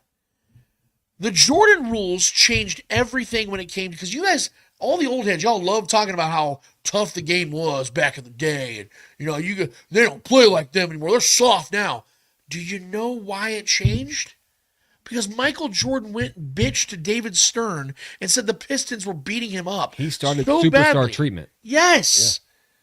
Yeah. The things that you guys accuse of LeBron are the things that Michael Jordan did. Yep. That is why the league has gone the way it is, where they're protecting just didn't have star social players. media back then. And there's softer calls, and they took away hand checking. They took all that stuff away. Yep. They moved in the 3-point line for Michael Jordan. Like, they did all this stuff to incentivize 3-point shooting, to incentivize more of a slasher style game, more of a guard centric type of play. That's why the league is where it's at. It's not because of the players today. They're simply adapting to the game that's been given to them. And they're utilizing it to the best of their abilities, and they're still putting out a hell of a product. We have a man right now in this league that is 40 years old, that is one of the 5 best players in the game today. Just dropped 40 the other night. And no one's talking about it. Yeah. Y'all are sitting here criticizing this man. You're all sitting here criticizing this league. We should be celebrating this. You know why? Because I remember when Tom Brady was 45, Oh my God, this is the greatest thing we've ever seen. And you know what? I was willing to live with that. Because a 45-year-old man, not only playing quarterback in the NFL, but playing at a high level like that is something that should be praised. 100%. Why in the hell are we not sitting here praising LeBron James, who is 40 years old, who's averaging 26, 8, and 6? Still putting dudes on posters too, bro. He just dropped 40 points twice this month. You know how many 40-year-old men had dropped 40 in the NBA before that? Once. Michael Jordan. It's a bad product, though. He did it more times in a month than the NBA had done ever at 40 years old. And no one's talking about it. It is the league's fault. It is, and I'm going to say this. I told Trevor this before the show. I'm going to bring it up again.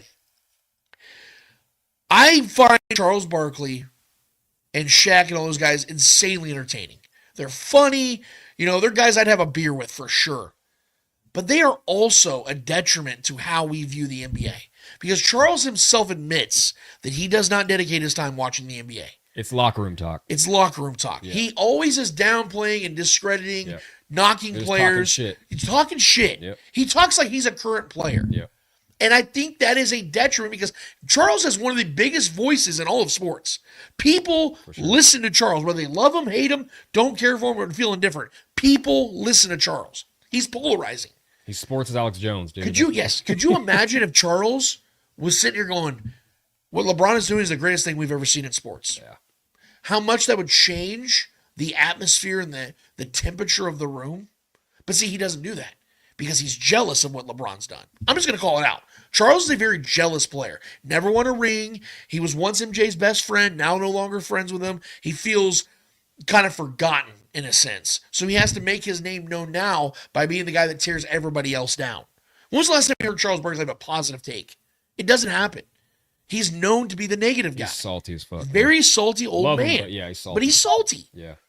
We've accepted him as like that uncle that we all love, but like eventually, all right, shut the fuck up, dude. He's a hater. He's a hater, bro. He's a hater. Yeah. He's a low-key hater, high-key hater, quite frankly. He's a hater, for sure. So what I petition from the NBA and media as a whole is LeBron's era and down, start to flip that script a little bit. When these former players that are coming up like VC and some of these other young cats that are becoming media members, change that narrative. I think Grant Hill's great. Yeah, change that narrative where you can have an honest conversation about LeBron. You can say that, hey, I found this part of his game to be a little, or I have a, not so popular take on him that maybe I don't agree with.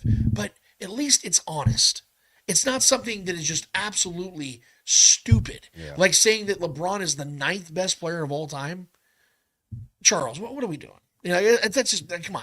And I listen, and anybody who wants to say that you don't think LeBron's the GOAT, that's fine. You're wrong. And I will not budge. I'm not having that argument with anybody else anymore, but a man that's played this long for this great this long, there's no other career that you can compare it to.